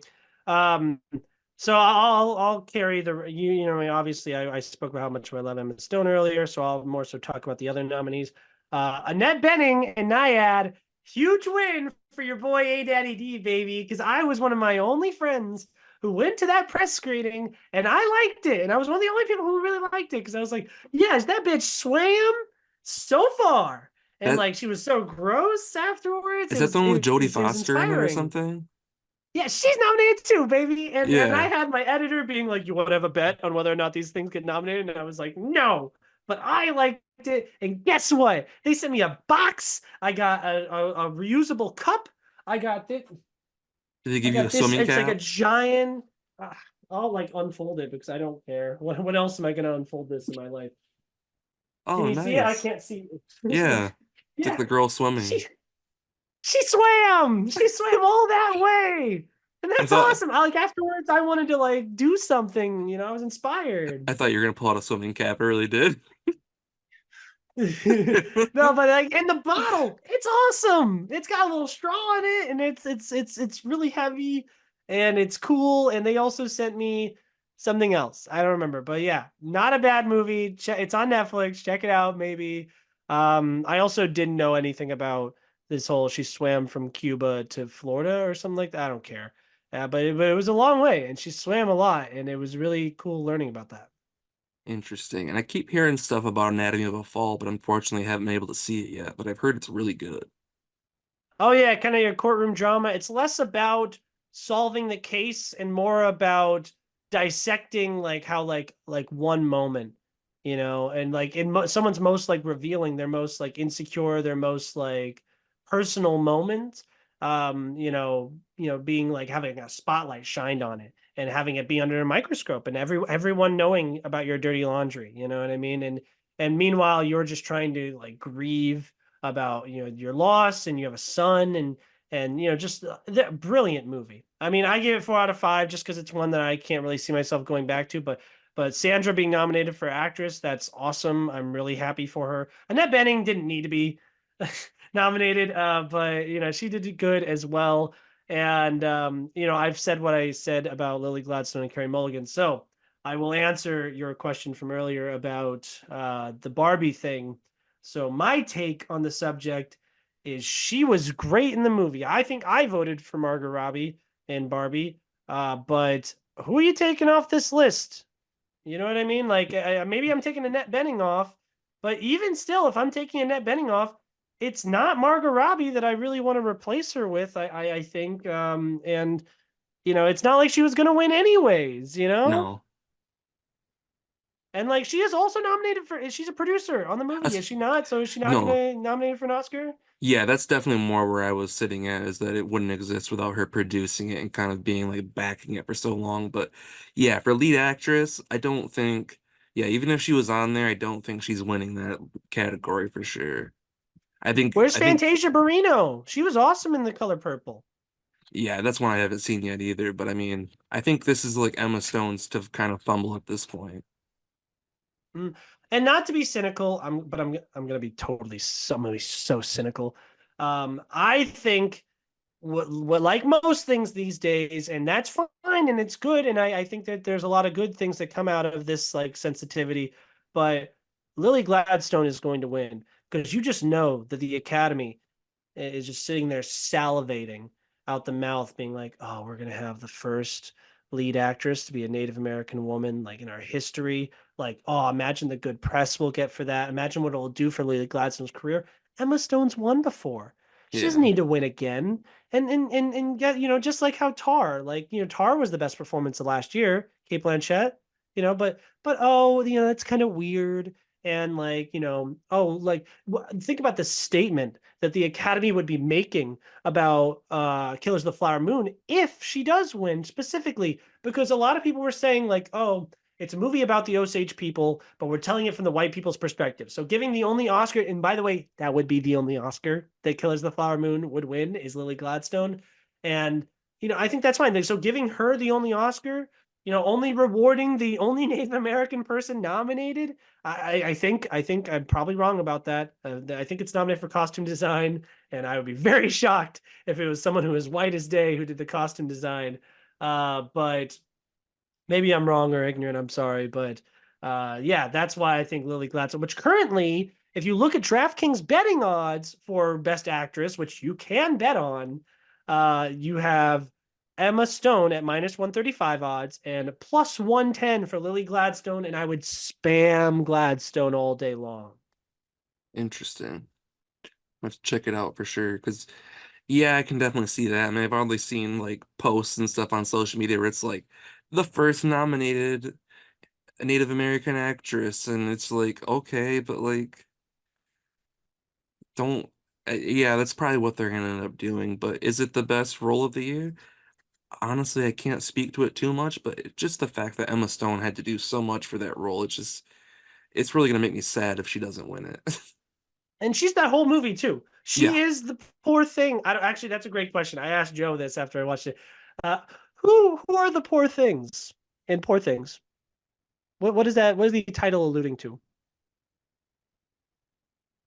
I don't know. Probably like the women and like their existence being like brought back to Mm. life, maybe in my opinion. I don't know. It's a good I just question. thought The I love experiments. doing that. I love watching movies and just being like, yeah, but what did that title mean? What are they trying to say? But yeah, I don't know. I want Emma Stone to win. I think Lily Gladstone will win. And yeah, I'm sorry, Margot. I'm sorry that you didn't get nominated for Best Lead Actress for playing a doll. Like I understand that Ryan Gosling got nominated, but like that's what we're talking about. And that's, by the way, that's the entire point of the movie, right? The entire point is how men, and their bare minimum gets recognized so much more than women doing absolutely everything possible. So just enjoy that metaphor coming to fruition. I saw, did you see that little thing that someone wrote about it where they're like, oh, Barbie wasn't like didn't have her whole family killed or went into slavery or blah blah blah blah blah, like comparing it to these other nominees and these suffering that their characters went through. And I just think it's all silly. I love Barbie. Some people are like, oh, this whole Barbie discourse is hindering how I feel about the movie. I don't give a rip. I still love Barbie, and it's dumb. It's dumb that people are complaining about. At least she's the fucking lead. It's called Barbie. It's not called Lily Gladstone's care, whatever her name is. I don't know. Makes me mad. Yeah. But yeah, so wait, you want Emma Stone? Sorry, I've been kind of unhinged this episode. So you want Emma Stone and you think Emma Stone. You just 'cause it's the only one I've seen more than anything, but I'll get back to you if that changes. But right now, yeah. Mhm. Okay. And anything else before we move on to supporting actress? No. All right, we have Emily Blunt for Oppenheimer. We have Danielle Brooks for The Color Purple. We have America Ferrera, not American Ferrera, for Barbie. We have Jodie Foster for Naiad and Davine Joy Randolph for The Holdovers. How do you feel about You've seen three of these. Yeah, I definitely like what is her name? Deneen? Is that what her name is? Davine Joy Devine. Randolph. Devine Joy Randolph. I honestly, she is my favorite of those at the moment. I do love hers the Mm. most. America, I mean, she was good, but it's not anything that I haven't really seen. Like, are they nominating her just for that like moment that she had that everyone loved so much and was kept like clipping on social media? Because like other than that, it was kind of just like a role that I've seen America do like a bunch of times. Like whether it was like on the TV shows that she was on, like Superstore and stuff, like it didn't really feel that big as like everyone else's performances in that movie. I might be wrong on that, but yeah. And what was the other one that I've seen? Oh yeah, Emily You Blunt. saw Oppenheimer and you also saw Holdovers. Yeah. Emily Blunt, she was good, but I don't remember like she was definitely like a major part of the movie, but at the same time I don't remember her in it as much as I remember Devine in The Holdovers. So Devine's my favorite, but Mhm. I could definitely see it going to Emily Blunt for sure. There's two standout scenes that Blunt has. It's the one where she won't shake the guy's hand, the Safdie brother. She Yeah. won't shake his hand. That's awesome. And then there's the scene where she's sitting in on the deposition. I think it's a deposition, and she sees the vision of Oppenheimer having sex with Florence Pugh in the like little room. Yeah, I remember It's that gross. now. But no, you are not alone, good sir, when it comes to America Ferrera. Someone said that was the not Jodie Foster. Someone said that was the Jamie Lee Curtis and Everything Ever All at Once of this year, and I totally agree. Like a small role that's not even arguably not even the best supporting actress role in that movie, and I just think that yeah, she's only there for that speech, and that's a good speech, sure, but I'm not too impressed. I'm not really in love with a lot of these. I think that the two best supporting actress performances of the year was Megan the Stallion for Dix the Musical, and also Megan Mullally for Dix the Musical, which I'm sure we have you haven't seen that yet, have I you? have actually. I gave it a Oh 5 out of wait, 5 as yo, well. Squad Up. Wait, when did you watch this? Have we not talked about this? I watched it like about a month ago, I want to say. I don't know if we talked about it or not, but yeah, I loved how fucking insane that movie is. Someone compared Megan Thee Stallion's character in that to Ice Cube in the 21 Jump Street movies, and I Yes. thought that's so perfect. That is a brilliant comparison. That is, yeah. If you haven't seen Dix the Musical, just go watch it. I'm not going to tell you anything about it. That is our stamp of approval. It's one of the weirdest movies you'll see this year. They sent me a little thing. They wanted to get nominated. I mean, look, they sent me all this stuff, I would and it it would have been a dream for that to get nominated for literally anything. yeah, and the only original song in the movie is Megan Thee Stallion's Alpha the Alpha, which is ironically my favorite song in the movie. But yeah, I understand why it didn't get nominated. And honestly, I like it more because it didn't get nominated. Just nominated for like production or something too, because the production was hilarious.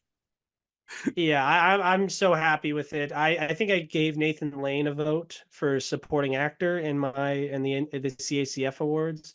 But yeah, back to the actress in a supporting role um, category. I yeah, give it to Davine Joy Randolph. I'm not really passionate. I think it'll go to her as well.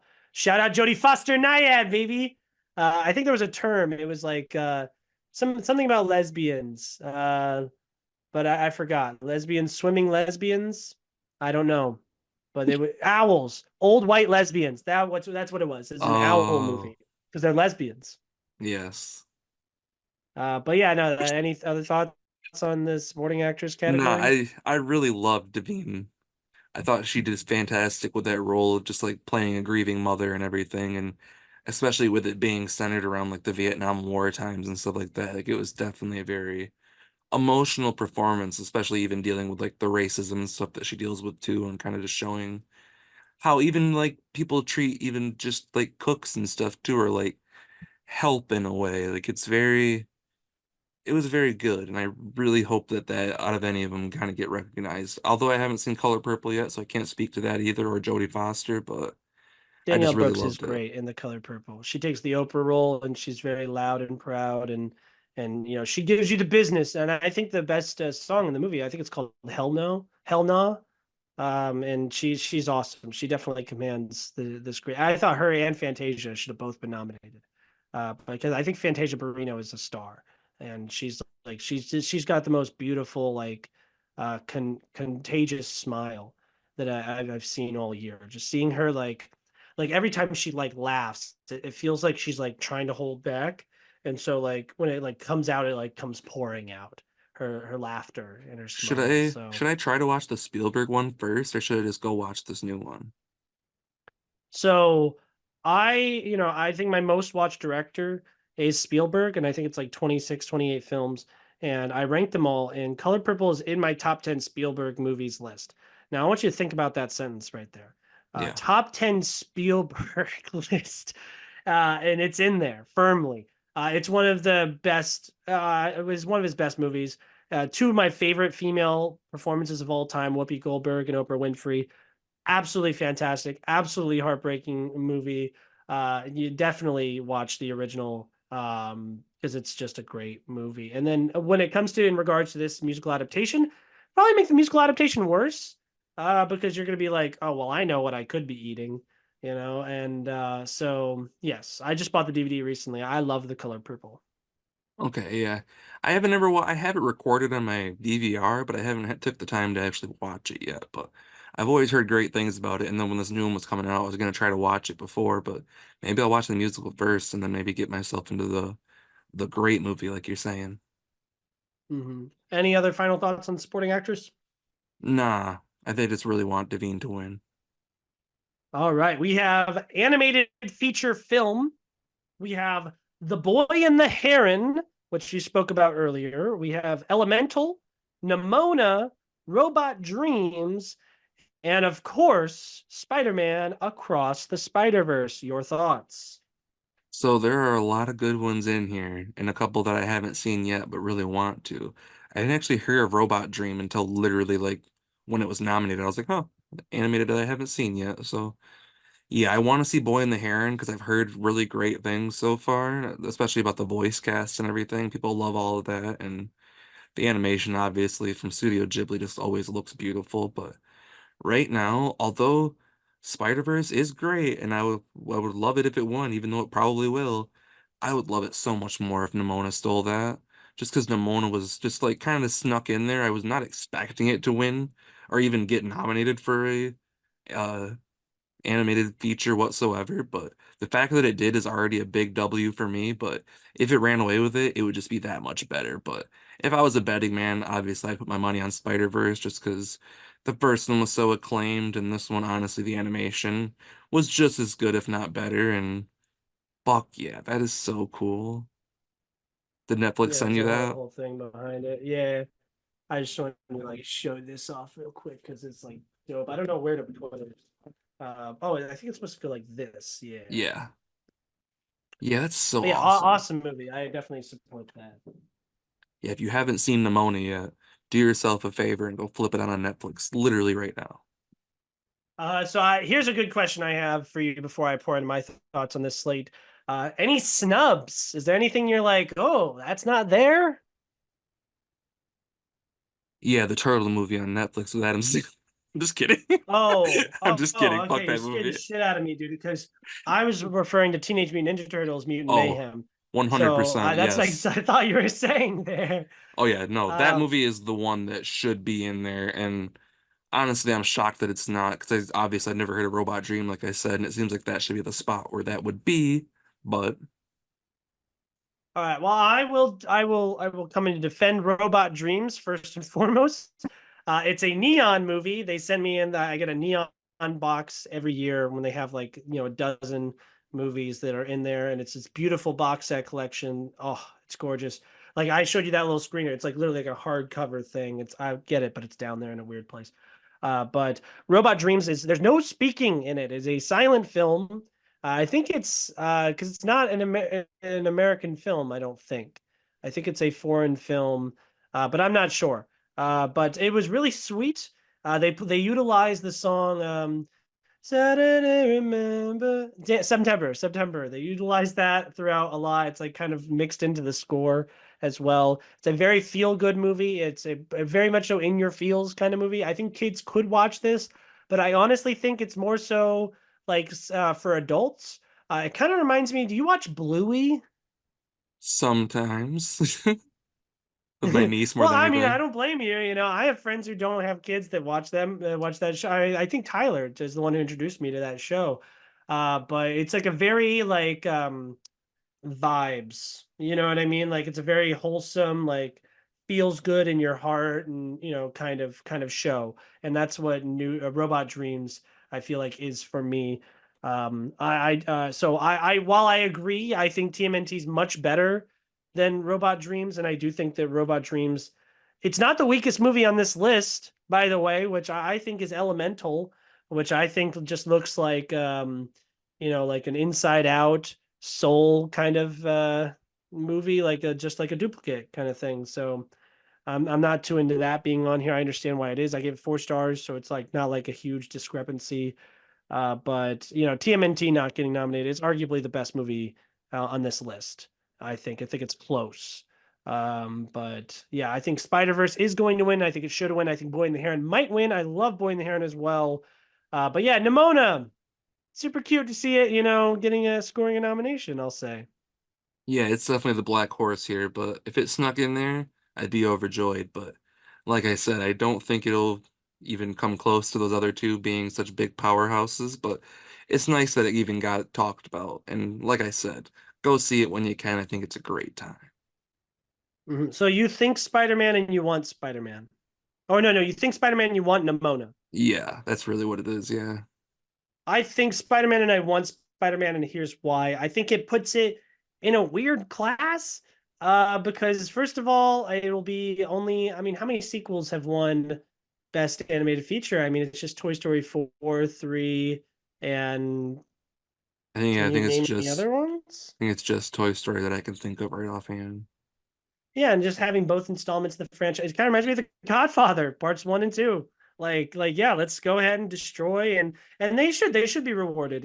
They're inspiring, TMNT, they're inspiring Puss in Boots and all these other types of movies with this, updated animation style. I think it's arguably the best Spider-Man movie of all time. There's a lot of people who think it's like one of the best superhero movies of all time, or animated, or just movies in general. It has a higher letterbox rating than every single Best Picture nominee. So I'm kind of a little disappointed that it didn't get a nomination for Best Picture because we say this a lot. We're like, okay, so if not this, then what? You know what I'm saying? Yeah. But yeah, I would love for Spider-Man to win because it's my favorite movie on this list. Yeah, I agree. Any other thoughts before I move on to cinematography? Nah. Cinematography, we got El Conde. I'm pronouncing that wrong, 100%. El Conde. Killers of the Flower Moon, Maestro, Oppenheimer, Poor Things. I'm sure some of these will go a little bit faster. Who do you think? Conde, Killers of the Uh, Flower Moon, Maestro, Oppenheimer, Poor so I've Things. only seen Oppenheimer and Poor Things, Poor and Things. out of those, I would I would give it to Poor Things. I think Poor Things had much more interesting cinematography, much more things going on with the camera and stuff. Obviously, with Nolan doing the IMAX camera and everything, he was doing some pretty revolutionary stuff that doesn't get done too often anymore. But honestly, the way it looked, I mean, I also saw it on film too, and it looked fucking beautiful on that and that big scope and everything too. So it's definitely like it definitely was shooting for that, but I just think that Yargos is just so much more interesting behind the camera and doing such weird things with his cinematography and stuff that it's my favorite, but I definitely see it going to Oppenheimer, maybe just the edge, maybe. I'm going to pick this movie for the third time so far, and so I'm just going to reveal. I'm going to show you my cards. Oppenheimer sweep. Usually, I'm like, oh yeah, the Oscars. They want to spread all the awards out, and this will get a few, this will get a few. But last year, when Everything Ever All at Once won everything, and we got nothing for The Fablemans, Elvis, Tar, movies like that. Banshees didn't really get anything, I don't think. So. I think we're gonna get another one of those because Oppenheimer is kind of the one that is such a consensus, and even more of an obvious way than Everything Ever All at Once. I think it's the consensus best movie, and especially with the a third of it's in black and white, people are gonna nut over that. I'm picking Oppenheimer, and I want Oppenheimer. The visuals they have that stick in my mind the most would definitely be Killers of the Flower Moon, but I'm not very passionate about a lot of things in this Academy Award nominations year, because I think Oppenheimer is just going to win everything, so it's boring. Yeah, I'd have to agree on Uh, that one. I still want to see the El Conde movie on Netflix or whatever, just because I'm curious, because the idea of like an aging vampire just sounds kind of cool to me, but I don't know anything about the cinematography in that yet, but the poster looks cool. Never heard of it. I will totally watch it now, especially with what you said. I've never heard that. So, thank you for introducing me to the concept of the movie. Yeah, But it's all I know any about uh, it. any other thoughts on cinematography before we move on to costume design? Nah, the only thing that I would say again, I'm just an Iron Claw boy, but I really liked what they did with that, especially when they did like the different when they were on like TV and stuff, where it would make it look like it was being shot in the 80s and everything, and the different things they did there. But yeah, I get why it wasn't nominated at the same time, just because these are such larger scale movies and they didn't do a whole lot there. Mhm. Moving on to costume design, this will be another quick one, I'm sure. Barbie, Killers of the Flower Moon, Napoleon, Oppenheimer, Poor Things. I would go with Barbie. Yeah, Barbie would be my favorite for sure. I could I definitely mean, see some of these other ones sneaking in, like Killers of the Flower Moon being like the older Western style, and we still have a lot of older people that are in the academies voting and stuff, so you could definitely see that kind of stuff kind of sneaking in there. But honestly, all of these movies have really good costuming, in my opinion. Like the Poor Things stuff, all of their outfits are very weird and kind of just fitting into the whole tone of the movie. And yeah, I could honestly see it going anywhere here, but Barbie is definitely, if Barbie gets away with any of winning, I think it's safe that it's here. I love what you said about Killers of the Flower Moon because I think Barbie and I want Barbie. But Killers of the Flower Moon, one of my favorite parts about it, without spoiling anything about it, is it surprised me about usually when we see art about Native Americans we're in America, we're like, oh, we killed the Native Americans. Oh, they were very poor. Oh, they had like poor, they lived very, not very industrious with the time lifestyles, right? So it was cool seeing this movie because they were very rich. They were the rich people in the area. So like when they're in town, the garments that they're wearing, like because they start to wear like American type clothes as well. And that's like a huge part of it. And so that aspect of the movie is really hammered home from the wardrobes. So I would love for uh, Killers of the Flower Moon to win, but I think Barbie is going to win just because um, that's what people are wearing. That's what people are dressing up as. It's the fashion movie, and usually the fashion movie wins. True. Moving on to directing, we have Anatomy of the Fall, Killers of the Flower Moon, Oppenheimer, Poor Things, and Zone of Interest. I know you've only seen Oppenheimer and Poor Things, but who would you rather win there? So I've never even heard of Zone of Interest until the nominations came out, but honestly, there, I'd probably still give it to Nolan. But the person I Mm, wish could win is Greta Gerwig, but she's not nominated, and it's a fucking travesty that she's not nominated. Because the best part mm. of the Barbie movie is the directing. Like I was saying earlier, you couldn't get those weird performances without that, in my opinion. And even Noah Baumbach's writing and everything too, like just the weirdness of that, but also still being like a pop culture phenomenon and kind of fitting. Like it almost became pop culture of itself in a way. Like it kind of dominated and became the whole thing of the summer. So it was kind of cool to Mhm. see that, but I don't think any of it would have been done without her. I love Greta. Greta's awesome. She's one of the best filmmakers working today. I love Barbie. I give her full responsibility for Barbie. She is nominated for a writing Oscars, so it's not and a producing Oscar, so it's not like she's not nominated for anything. And yes, the directing category is one where we've been like, oh, you're not really nominating a lot of women. So it would have been good optically for them to nominate her. So I understand the black backlash. But I will say, Justine Triet, that is a female nominee. And if you want to talk about a group that's being oppressed, I'll tell you what, we don't have any Indian nominees for Best Director. And M. Night Shyamalan made one of the best movies of the year. And so I think it's more oppressive towards him that he didn't get nominated than Greta. Sure. I'll give you that one, I guess. I mean, we're playing the pity parade party. I'll play that card, man. Like anytime anyone like disses M Night, I'm like, oh, racism. Like that's the only reason why you're being mean to him. That's the reason you don't like But The yeah, Last Airbender.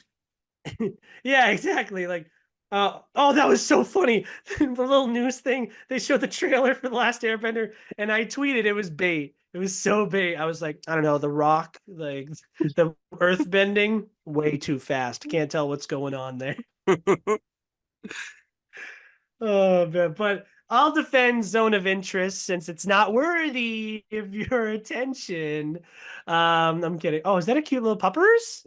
She popped in for a second, but she walked away. I got a dog recently. So it's I bring her in here, but she's a little skittish. And also she doesn't like to be held when I'm sitting down. So it'd be me holding her like this. There's the old Um, lady. but yeah. So but back to Zone of Interest. That is a movie about the Holocaust.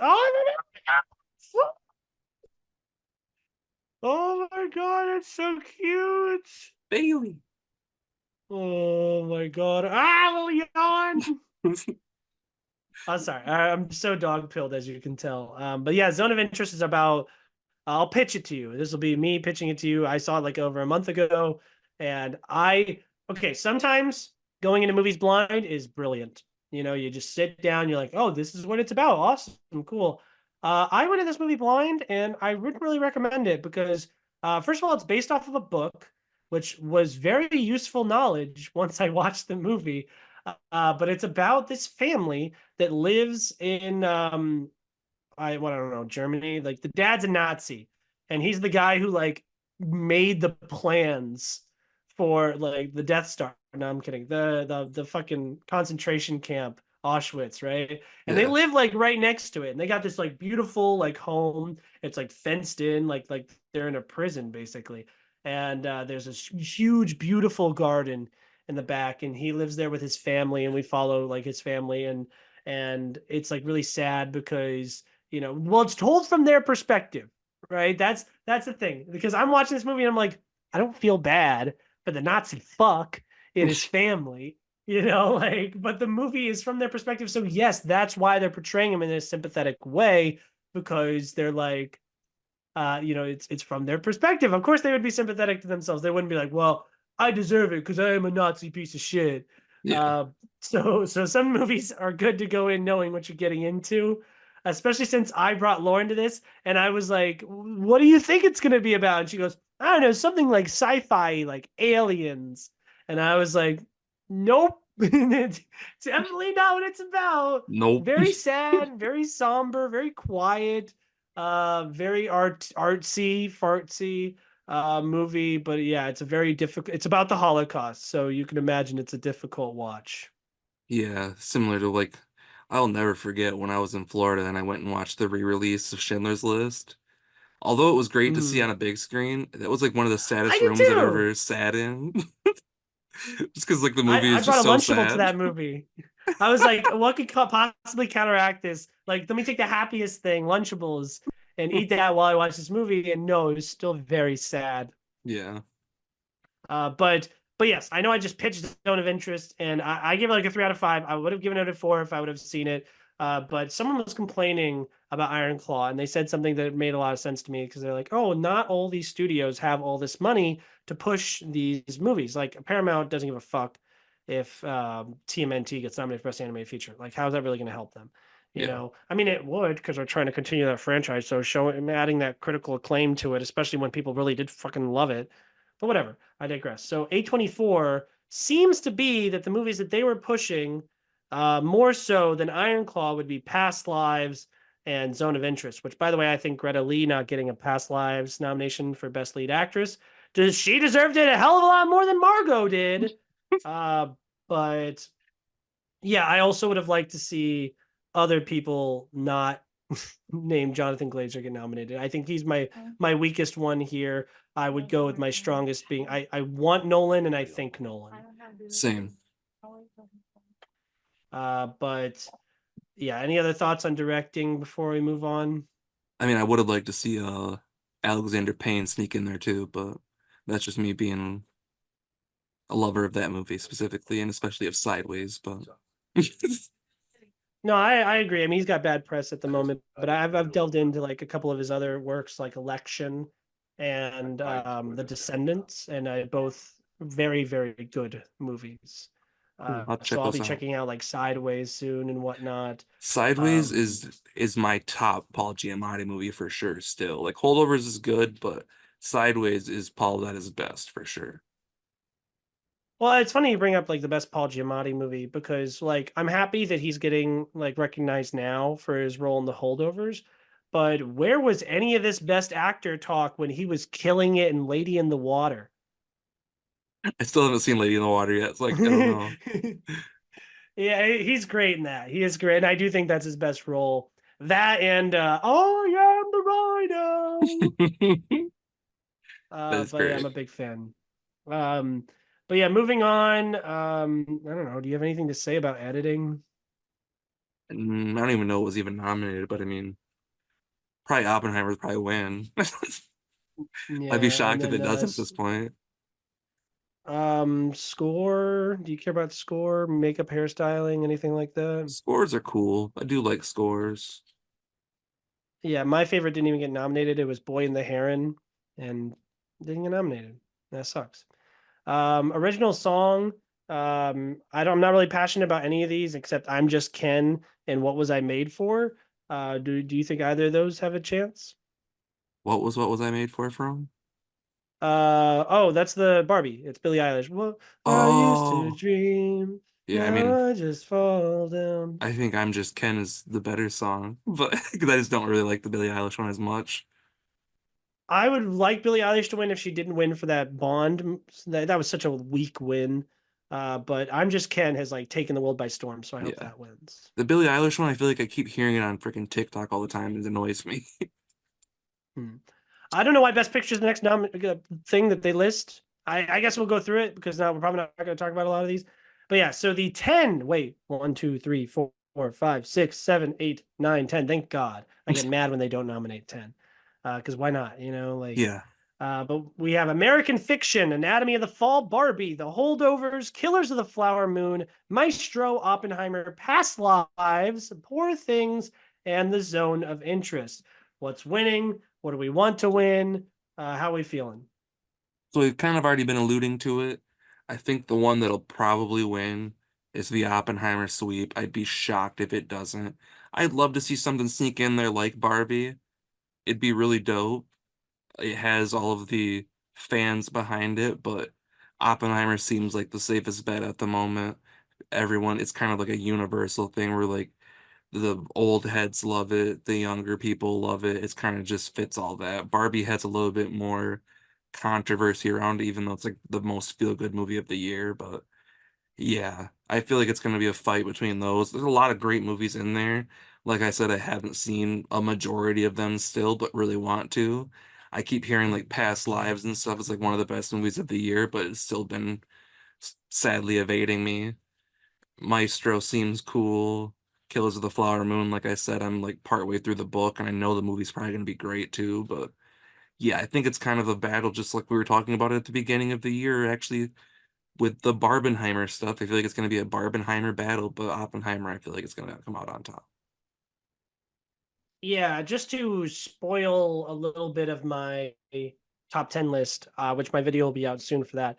I think Oppenheimer will win. I know Oppenheimer will win, and I want Barbie to win. Barbie's my favorite movie that's on this list. Yeah, I think that it's a good crop. I've seen every single one of these movies, and I only have two of them in my top 10. But I did specific when I made my top 10, I specifically tried to omit, these movies that are gonna get a bunch of awards recognition because, they already got that. They already have yeah. that. They don't need me going out there being like, well, you should see it's important as he goes to the flower moon. Mine's like half and So half. I picked more. Yeah, I picked more things I like. But yeah, I think Oppenheimer. I want Barbie. I don't even want Barbie. I want Oppenheimer. Like I have this firm belief that we should look at the optics of Best Picture way more than we do. Because like the history type of aspects. I'm going through. I'm trying to watch every Best Picture when I just watched Tom Jones. You ever see Tom Jones? It sucks. It's probably the worst Best Picture one I've ever seen. But it's Albert Finney, I think. He fucks the whole movie. That's all he does. He fucks. Um, but yeah. So when we look back at this year, we're going to define it by Barbenheimer, like you said, and Oppenheimer is the more prestigious of the two. Barbie was a bigger box office. Oppenheimer gets the Best Picture. So it's like a tie at the end of the day, kind of a thing. I agree. Outside of that, we have just some other stuff. Visual effects, sound, production design. The screenplay Oscars. That's kind of interesting because Kills the Flower Moon didn't get nominated, but Barbie did for adapted screenplay, which is nuts. Yeah, that is pretty crazy, but I feel like if it wins anything at this point, it could be that because that screenplay was really good and Noah Baumbach did a pretty good Hmm. job with Greta. Yeah, I think Oppenheimer will win this one though. Like Yeah, just me right too. from the jump when they were like, "Oh, he wrote some of it in first person." Like, "Oh, he's so good." Oh, wow. And then original, I don't, oh, holdovers. Boom, done. Oh, May Hell yeah. December got a nomination, which, by the way, big snub of the year, May December. Wanted to rewatch that so that I could hold it in higher regard. But clearly, I was right to only give it a 4 because it didn't get that many nominations. Yeah, I still need to watch that one. That's the problem with my Netflix not being on my TV anymore, is I want to see some of these movies, but I gotta watch them on my laptop, and I just don't love doing that every all the time. Shout out to the creator for being nominated not only for visual effects but also for sound. That's kind of cool. And then we have Napoleon got nominated for like 3 Oscars. Guardians for 1, and then Godzilla minus 1 got a nomination for best visual effects. Hell yeah. But yeah, any other final thoughts on this Academy Awards nomination slate? No, like I said, a lot of great movies in here, but I think, like you were saying, I think it's going to be an Oppenheimer year. Mhm. Well, much more than I trust the Academy to tell me what the best movies of the year are. I much more so trust you, my good friend Steve. Please, I'm desperate. I need your top 10 list. Go ahead. All right, let's rattle through them right now. At number 10, this has kind of been fluctuating around, but I had to sneak it back in here just because we were already talking about it earlier. Teenage Mutant Ninja Turtles, Mutant Mayhem. It wasn't in my top 10, but I had to throw it back in there just because the movie's just so good. So much fun to be had. The soundtrack alone is one of my favorite parts of it, but the animation is so cool. Yeah, I can't wait to see where they go with it because I would love to see a sequel for sure. And yeah, they got to do it quick too because those kids are going to get too old and you don't want to do some Stranger Things bullshit where you're trying to like age down their voices because part of the charm with this one is teenagers playing Teenage Mutant Turtles. We haven't had that yet, and I thought their dialogue back and forth, and I saw the behind the scenes where they were like filming it in the same room and everything, which is not very common when it comes to animation and like the voice acting, but it definitely translates to them like all their chemistry and everything being such goofy brothers. But that's my number 10. Number 9, Godzilla minus one. Absolutely adore that movie. My favorite Godzilla movie easily. And yeah, I just can't get enough of it. I actually learned something earlier today that they called it minus one just because it was post World War II and they were in like Japan was in like its deepest, darkest times, and they called it minus one because Godzilla made it even worse than what they were already at, I guess, is why they called it that. So that's interesting to me too. But such a great movie. I'm glad it got nominated for visual effects. But number 8, a movie that didn't get nominated for anything, but I still love it. Beau was Afraid. We talked about it a little bit earlier. Joaquin's great in it. It's such a weird ass movie, similar to number 7, which I have here, Poor Things. They both kind of fall in that same realm of very dark comedies that have interesting things they want to say, but are just so oddly out there that a lot of people might not like them as much. But number 6, Iron Claw. Already talked about it a bunch. Love that movie. Number 5, The Holdovers. Great movie. Alexander Payne, such a good job. Number 4, Oppenheimer. Not number 1. Number 3, Spider-Man Across the Spider-Verse. Again, great movie. Probably gonna get the Oscar for sure. Number 2 and number 1, I was gonna go back and forth, but ultimately number 2 is Guardians of the Galaxy Volume 3. We both loved that movie. Cried a ton. I watched it twice opening weekend in theaters. Such a great movie, but number 1 is Barbie, my favorite movie of the year. Okay, I like it. Good, good, good. My initial thoughts are, yeah, shout out Beau is Afraid, which is awesome. I think it's very good. It's one I wanted to revisit so I could bump it up from a 4 to a 5. But I'm doing this thing this year where I'm trying not to rewatch anything. So I've like all 64 watches this year have been first time watches. And obviously I won't follow suit in that. Like when the Planet of the Apes movies come out, I'll watch all of those. Because I haven't seen the original like 5 or 6. Excuse Neither me. have I don't think. Um, but yeah, and I appreciate you having Godzilla minus one on your list because I didn't have the balls to because my I loved it. I loved it. And it almost creeped into the top 10. But at the end of the day, I was like, this is one I will unfortunately, I'm a silly, dumb, ignorant American boy. And I only speak one language, English. And so when I'm like usually movies like this, like my favorite movies like that are ones that I like to throw on a dime, like while I'm falling asleep or something. And I can't do that with a movie with subtitles like Godzilla minus one. I'm wrong, by the way. I am an incorrect little boy. But yeah, that's a great, great movie. I was just reading into it the other day, and I love what you said about why it's called -1. A lot of these other ones I'm keeping my mouth shut a little bit because I also put them on my list. But yeah, it's nice to see a fellow Barbie over an Oppenheimer person that exists out there. So I really appreciate your list. Hell yeah. Um, we had a couple movies in the same spot. I'm much less secretive about my top. I do the power rankings all year, so you know my list is. Yeah. But just to run through it real quick, at the 10 spot, I like to be completely and entirely objective and I'll give it to the best movies, and that's why my list is the absolute correct list. Number 10 is Knock at the Cabin.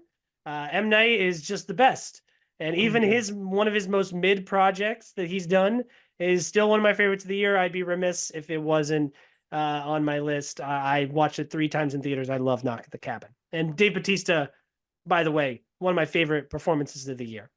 Absolutely. I love what M Night's able to do. He takes like these big action men and he makes them these little insecure little baby bears, and I love that. Number 9, I have a movie that I had been familiar with this franchise. I'd seen all the movies once, but watching this one, I became entrenched. I became a super fan. I became a fast head. We have Fast X, truly the Infinity War of the franchise. I know there's a lot of talk about with Spider Verse, like with the cliffhanger ending. Fast X, I feel the exact opposite about it. Good, this is the dumbest, stupidest movie anyway. So I don't care. You know, you think I'm really gonna be sitting on pins and needles? Like, oh no, what's Dante gonna do? Like, no. I mean, yeah, I'm interested, but like, it's a cheesy, fun, dumb time. And like I said, Jason Momoa being the villain and playing it in such a flamboyant way really elevated this movie. It's not my favorite Fast X movie, but it really elevated this movie because it gave me a memorable villain, which outside of Jason Statham, I don't really feel like we have. So yeah. And then number 8, we have a movie that unfortunately the rest of the world was just wrong about. And I was the only person that was right.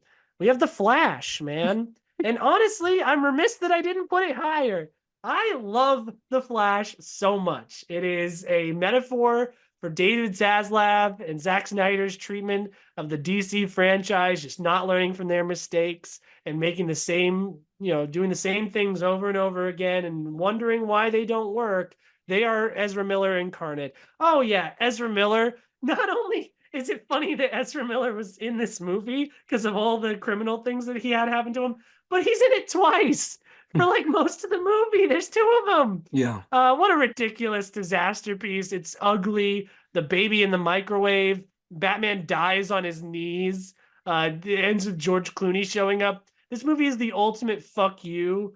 It's a parody of No Way Home. It was the perfect way to end the DCEU, and The Flash is one that I've convinced myself is one of the greatest movies. So yeah, that's that. 7, I have well, there's chocolate and there's chocolate. And Wonka, it makes the best chocolate and he also makes the best movies. I don't think that Chalamet reaches the heights of Gene Wilder, but I want to say Paul Feig, but it's not. It's Paul King is a wonderful director, knows how to do these types of movies. I love musicals. I love Sweet Tooth is one of my favorite songs. A Hat Full of Dreams, A World of Our Own. If you, I only imagine, I can only imagine. If you only imagine, or whatever the song they sing when they're like, with the flamingos flying and everything. Hmm. Oh, For a Moment. Sorry. Oh my God. Yeah. Yeah, that's what it Um, is. but yeah, the supporting cast is so fantastic. It's got me, what's her name? Sally Hawkins gets like 5 minutes of screen time, and somehow she makes me cry. I just feel like they tackled this franchise in a perfect manner. And I can't wait to see what Paul King does next. Number 6, I have 2 movies that kind of go hand in hand here. We have number 6, I have TMNT, and 5, I have Spider-Verse 2. So I honestly kept flipping these back and forth because while I think that the Mutant Mayhem is my like that's Christopher Reeve Superman to me. You know what I mean? Like that when I imagine TMNT, that's what the turtles are. And I don't necessarily feel that way about Miles Morales Spider-Man because it's arguable. I think it's arguable. There's other great adaptations of the character. And TMNT stands alone on its own way more. but I just think Spider-Man just is more appealing to look at animation. Like TMNT is purposefully gross. Yeah. And I think TMNT might be funnier, but I think that Spider-Verse is more ambitious and a more heavy movie. And so that I went with Spider-Verse over it. I do nitpick on the little ending, and I don't like that Jake Johnson's in the movie. I'm against that. But I think it's arguably the best Spider-Man movie ever. And Spider-Man's my favorite superhero. So speeding up, we have 4 and 3. I felt remiss if I split these movies up as well. We have Barbenheimer, Oppenheimer's at the 4, Barbie's at the 3. I give the edge to Barbie because Barbie's the movie I want to watch more. It's the one I've already watched more times and I will watch more times. It's funnier. I feel like a movie that silly, having as much to say as it does, is awesome. The performances are iconic. It's these movies are hand in hand. I mean, Oppenheimer. The fact that I don't have Killers of the Flower Moon on this list and I do have Oppenheimer speaks to how great Oppenheimer is because Oppenheimer's like also like a 3 hour long drama, but like it's so thrilling in ways that Killers of the Flower Moon just isn't. And I feel like it has more universal, haha, universal, but more universal messages and the heavier messages. I feel like the ones that affect every single human being on planet Earth. No slight to Kills of the Flower Moon. Great movie, by the way. It's 5-star movie. I loved it.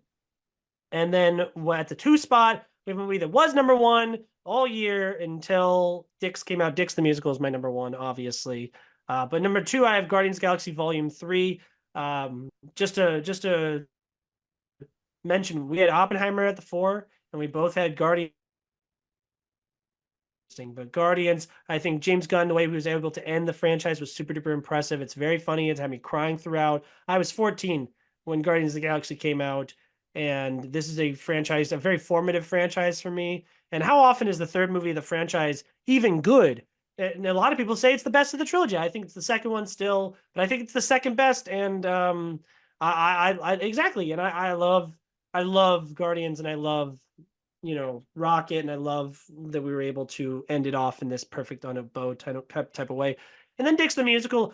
Talk about a movie with balls, okay? And Dick's has balls, For sure. okay? It is the ending of the movie is so shocking. I took my family to see it, and I thought my dad was either gonna walk out or hit me. Like that's how offensive the ending of that movie can be to people. But like, yeah, I love weird stuff. There's nothing else like it. I love musicals. There's so many songs in it that I love. The performances are great. I would die for the Superboys, Backpack and Whisper. I adore them. I've seen the movie about 5 times now in the short amount. I saw it in October. I saw it 5 times in 2023 in the span of like 2.5 months. And I would love to watch it again. It's one of my favorite movies in recent memory, honestly. Like I like my favorite last year was Everything Ever All at Once. I think it rivals that. It's definitely better than Wolf from the year prior, and Promising a Woman from the year prior, and Jojo Rabbit from the year prior. Like, see, like it's one of my favorite movies in like recent memory. But yeah, that's me. I respect the hell out of that. Your list is great. I love Fast X's on there. I had a feeling Knock at the Cabin would sneak its way on there, but I respect you for that too. Dave Bautista. I mean, honestly, if I counted another snub, I would have loved to see him nominated just because that role was so, so good. But Dix the Musical was at my 16 or something by the end of the year, so it was definitely really high up there for me too. It's a great Mm. movie. It's not going to be for everybody. I mean, almost in a similar vein of like Beau is Afraid, you got to be really in on it if you really want to enjoy it almost. So Mm. yeah, I love that movie. I'm so happy that you put it at your number 1. If you haven't seen it, just go watch it. Maybe don't watch it with your parents, maybe. I don't know about that one, just because it gets so off the walls bananas. But if they're down, watch it because it's a great time. It's really funny, but yeah, your list is great. Quite similar list in a lot of ways, but yeah, I really enjoyed it. I think Dick's the Musical should go down in history as just like one of the oddest but coolest things of 2023. Couple quick questions about Dick's. I said my favorite song was Out Alpha the Alpha. What was yours? I can't even remember any of the names of the songs at the moment. I That's liked the okay. I liked the intro though when they were talking about like their characters and everything about how they like fucked a lot and everything and how successful they were. Yeah, like I'm always on top. Yeah, That's the opening. I also love though that no one understands when they're singing together. Like no one understands what I've been through. yeah. And then A Gay Old Life. That one's great. And obviously the end song, All Love Is Love. And I love the message of that song because like I mean they go a little far. Like I obviously like I don't believe in like incest or bestiality. But you know, yes, all love is gross and all love is love. Like I'm someone who believes that art, everything is art. You know, that discussion, that age old debate, like, oh, you know, like the leaves on the trees, that's art, you know what I Hmm. mean? And so with that like absolutist kind of perspective, yeah, all love is love. Like even if you hate it, even if you think it's gross or bigoted or weird or whatever, it at the end of the day it is love. You can't Hmm. you can't change that. What about, was there any jokes that stood out to you at all? I just love Nathan Lane so much and everything he was saying about his little sewer boys and everything. Everything about that was just so strange and out of place, but at the same time just perfectly in place in this movie. Because this movie is just mm, kind of an out of place misfit almost, but a beautiful misfit that only a certain few will really appreciate, I think. mhm. I love when the one guy is like, I hope he's a big macho guy like me. Yeah. I quote that all the time. I'm always quoting, you have you have long hair like a girl. You have short hair like a lesbian girl. And then the opening where it's where they're like talking about how brave they are. That was, oh my God, that was so obnoxiously funny. I'm so happy you watched that. Yeah. Thank you.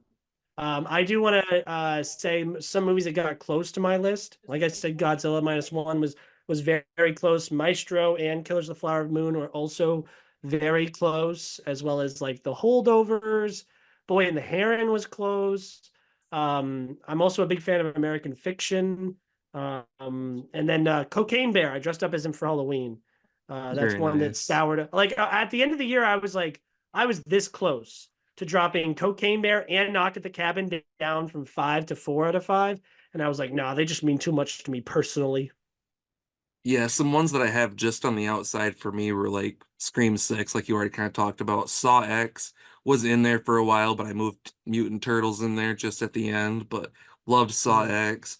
Megan was still a great one that I wish kind of had more popularity because it kind of fizzled out a little bit, but and even like John Wick 4 and Creed I 3 was were waiting for honestly that. really good ones too. I was waiting for John McFord to come out of your mouth, and I was also waiting for Mission Impossible. Yeah, that That's was gonna a come little out at the bit end of the further year. down, but I definitely still really loved that movie. I think Fallout's still my favorite out of all of those, but it was definitely a really good time, and I'm looking forward to seeing part two. How far away was Wonka? Was it close? I think Wonka was in the top 20. What about The Flash? Was that also in the top 20? No, I it was don't, probably in the top like 10, 5, 3. It was your favorite, right? no, it was definitely in the middle though. I didn't hate it as much as the general population, but definitely didn't love it as much as you, but I respect that you loved it so much. And the world's greatest nightmare is two Ezra Miller is what we got it there. How funny is that? Like that is so, I can't get over that. And then the Batman dying on his knees. That is the funniest. Like just that image of him in this desert, this wasteland desert, and you just see him just on his knees embracing death. What a stupid fucking movie. I love it. Hell yeah, it's a great 2023, and I'm looking forward to more 2024. Yeah, movies So are far, great. We're gonna be so doing far more movies this year. 2024 is bullshit. If it's anything like Lift and fucking whatever the Mean Catherine, Girls. not even Mean Girls, the fucking Catherine Heigl stand-in movie, the a role model or whatever, role play. Oh yeah, I like 10 years Night ago, it Swim would have and been a Catherine Beekeeper. Heigl movie. Oh yeah, you haven't seen Beekeeper, right? That's one I do want to see just because I know it's going to be like a ridiculous, silly action movie. Yeah, it's up your alley. I give it like a 3. I was closer to a 4 than a 2. I kind of understands how silly it is. You know, David Ayer and Jason Statham have a good amount of self awareness at this point in their careers, Yeah. and so that one, and it goes in some really weird political directions that I wasn't expecting it to go in. And then Night Swim, I like in the same way that I like, not in the same way, but in a similar way that I like Old. Like it's a really dumb. concept for a horror movie, but let's just have some fun with it. You know what I mean? So that's one you could probably wait. Both of those you could probably wait for streaming. None of these are like I don't think you need to go to the theater until I'm buying the Argyle hype. I think Argyle should be watched in a theater. Yeah, I'm liking, especially that cast in general is a lot of fun. Yeah, exactly. Especially since like the only other stuff is like you got Madam Web and you know the Bob Marley movie and others. Bob Marley should be fine. I don't know, but like Yeah. Madam Web sucks, and so Argyle just with how much star power, and then you know Matthew Vaughn. I think his next project's gonna be a musical, Damien Chazelle musical. So Oh, I'm really excited about that because Damien Chazelle is a god. yes, sir. But yeah, anything else we want to touch on before we wrap up here today? Nah, I think we've kind of almost exhausted at this point. Yeah, my tummy's rumbling. I don't even know what timestamp we're at, but yeah, we I barely talked might, about movies. We just talked about the Oscars and the top 10 list. yeah, I might even make a top 10 its own separate video because I think we've been going for like almost 2 hours now. Well, I appreciate there's no one I would like to talk to for 2 hours more. Nah, You can check out my videos on hard reviews. I've been doing a lot lately. I will be editing my top 10 list now. I've had my bottom 10 out for a while because I hate movies more than I love them, I guess. Um, but yeah, check out my movie reviews, please. so yeah, I have the film fan reviews. I haven't made a video since Saw X, but I think I'm gonna actually maybe go the short route for now and maybe do TikToks and YouTube Shorts where I might. This is my idea I had recently. I don't know if it's a good idea, but I'm gonna try it out. And it's gonna be Steve's 60-second reviews where I just do a quick review, let you know what I think, and then if you want more maybe detailed stuff, I might go into more in depth on Letterboxd. So follow me on there. Check out my YouTube channel because there'll probably be some videos here and there, but I'm working a shit ton, but I really want to get back into it eventually. Mhm. Well, I should be doing more TikTok. I started doing TikToks. It's like what if I do? It was called What a Flick. But I just got like self-caught because like recording a review, I like sit down and whatnot. But like the quick TikToks, I was like, I want to just do it in my car, but the lighting sucks. And Yeah. it's like, no, I just got to spit out your thoughts, man. But and it's also always nicer when your YouTube videos I can like edit together my thoughts and whatnot. But thank you very much, Steve, for another great year of movies. Thank you, you guys, for watching movies and watching us sit here and talk about it. And let us know what your favorite movies are of the year and what you think are going to happen at the Oscars. And that's ass. Yes, thank you so much for watching, and we will see you next time. I think that was good. Yeah, that did go on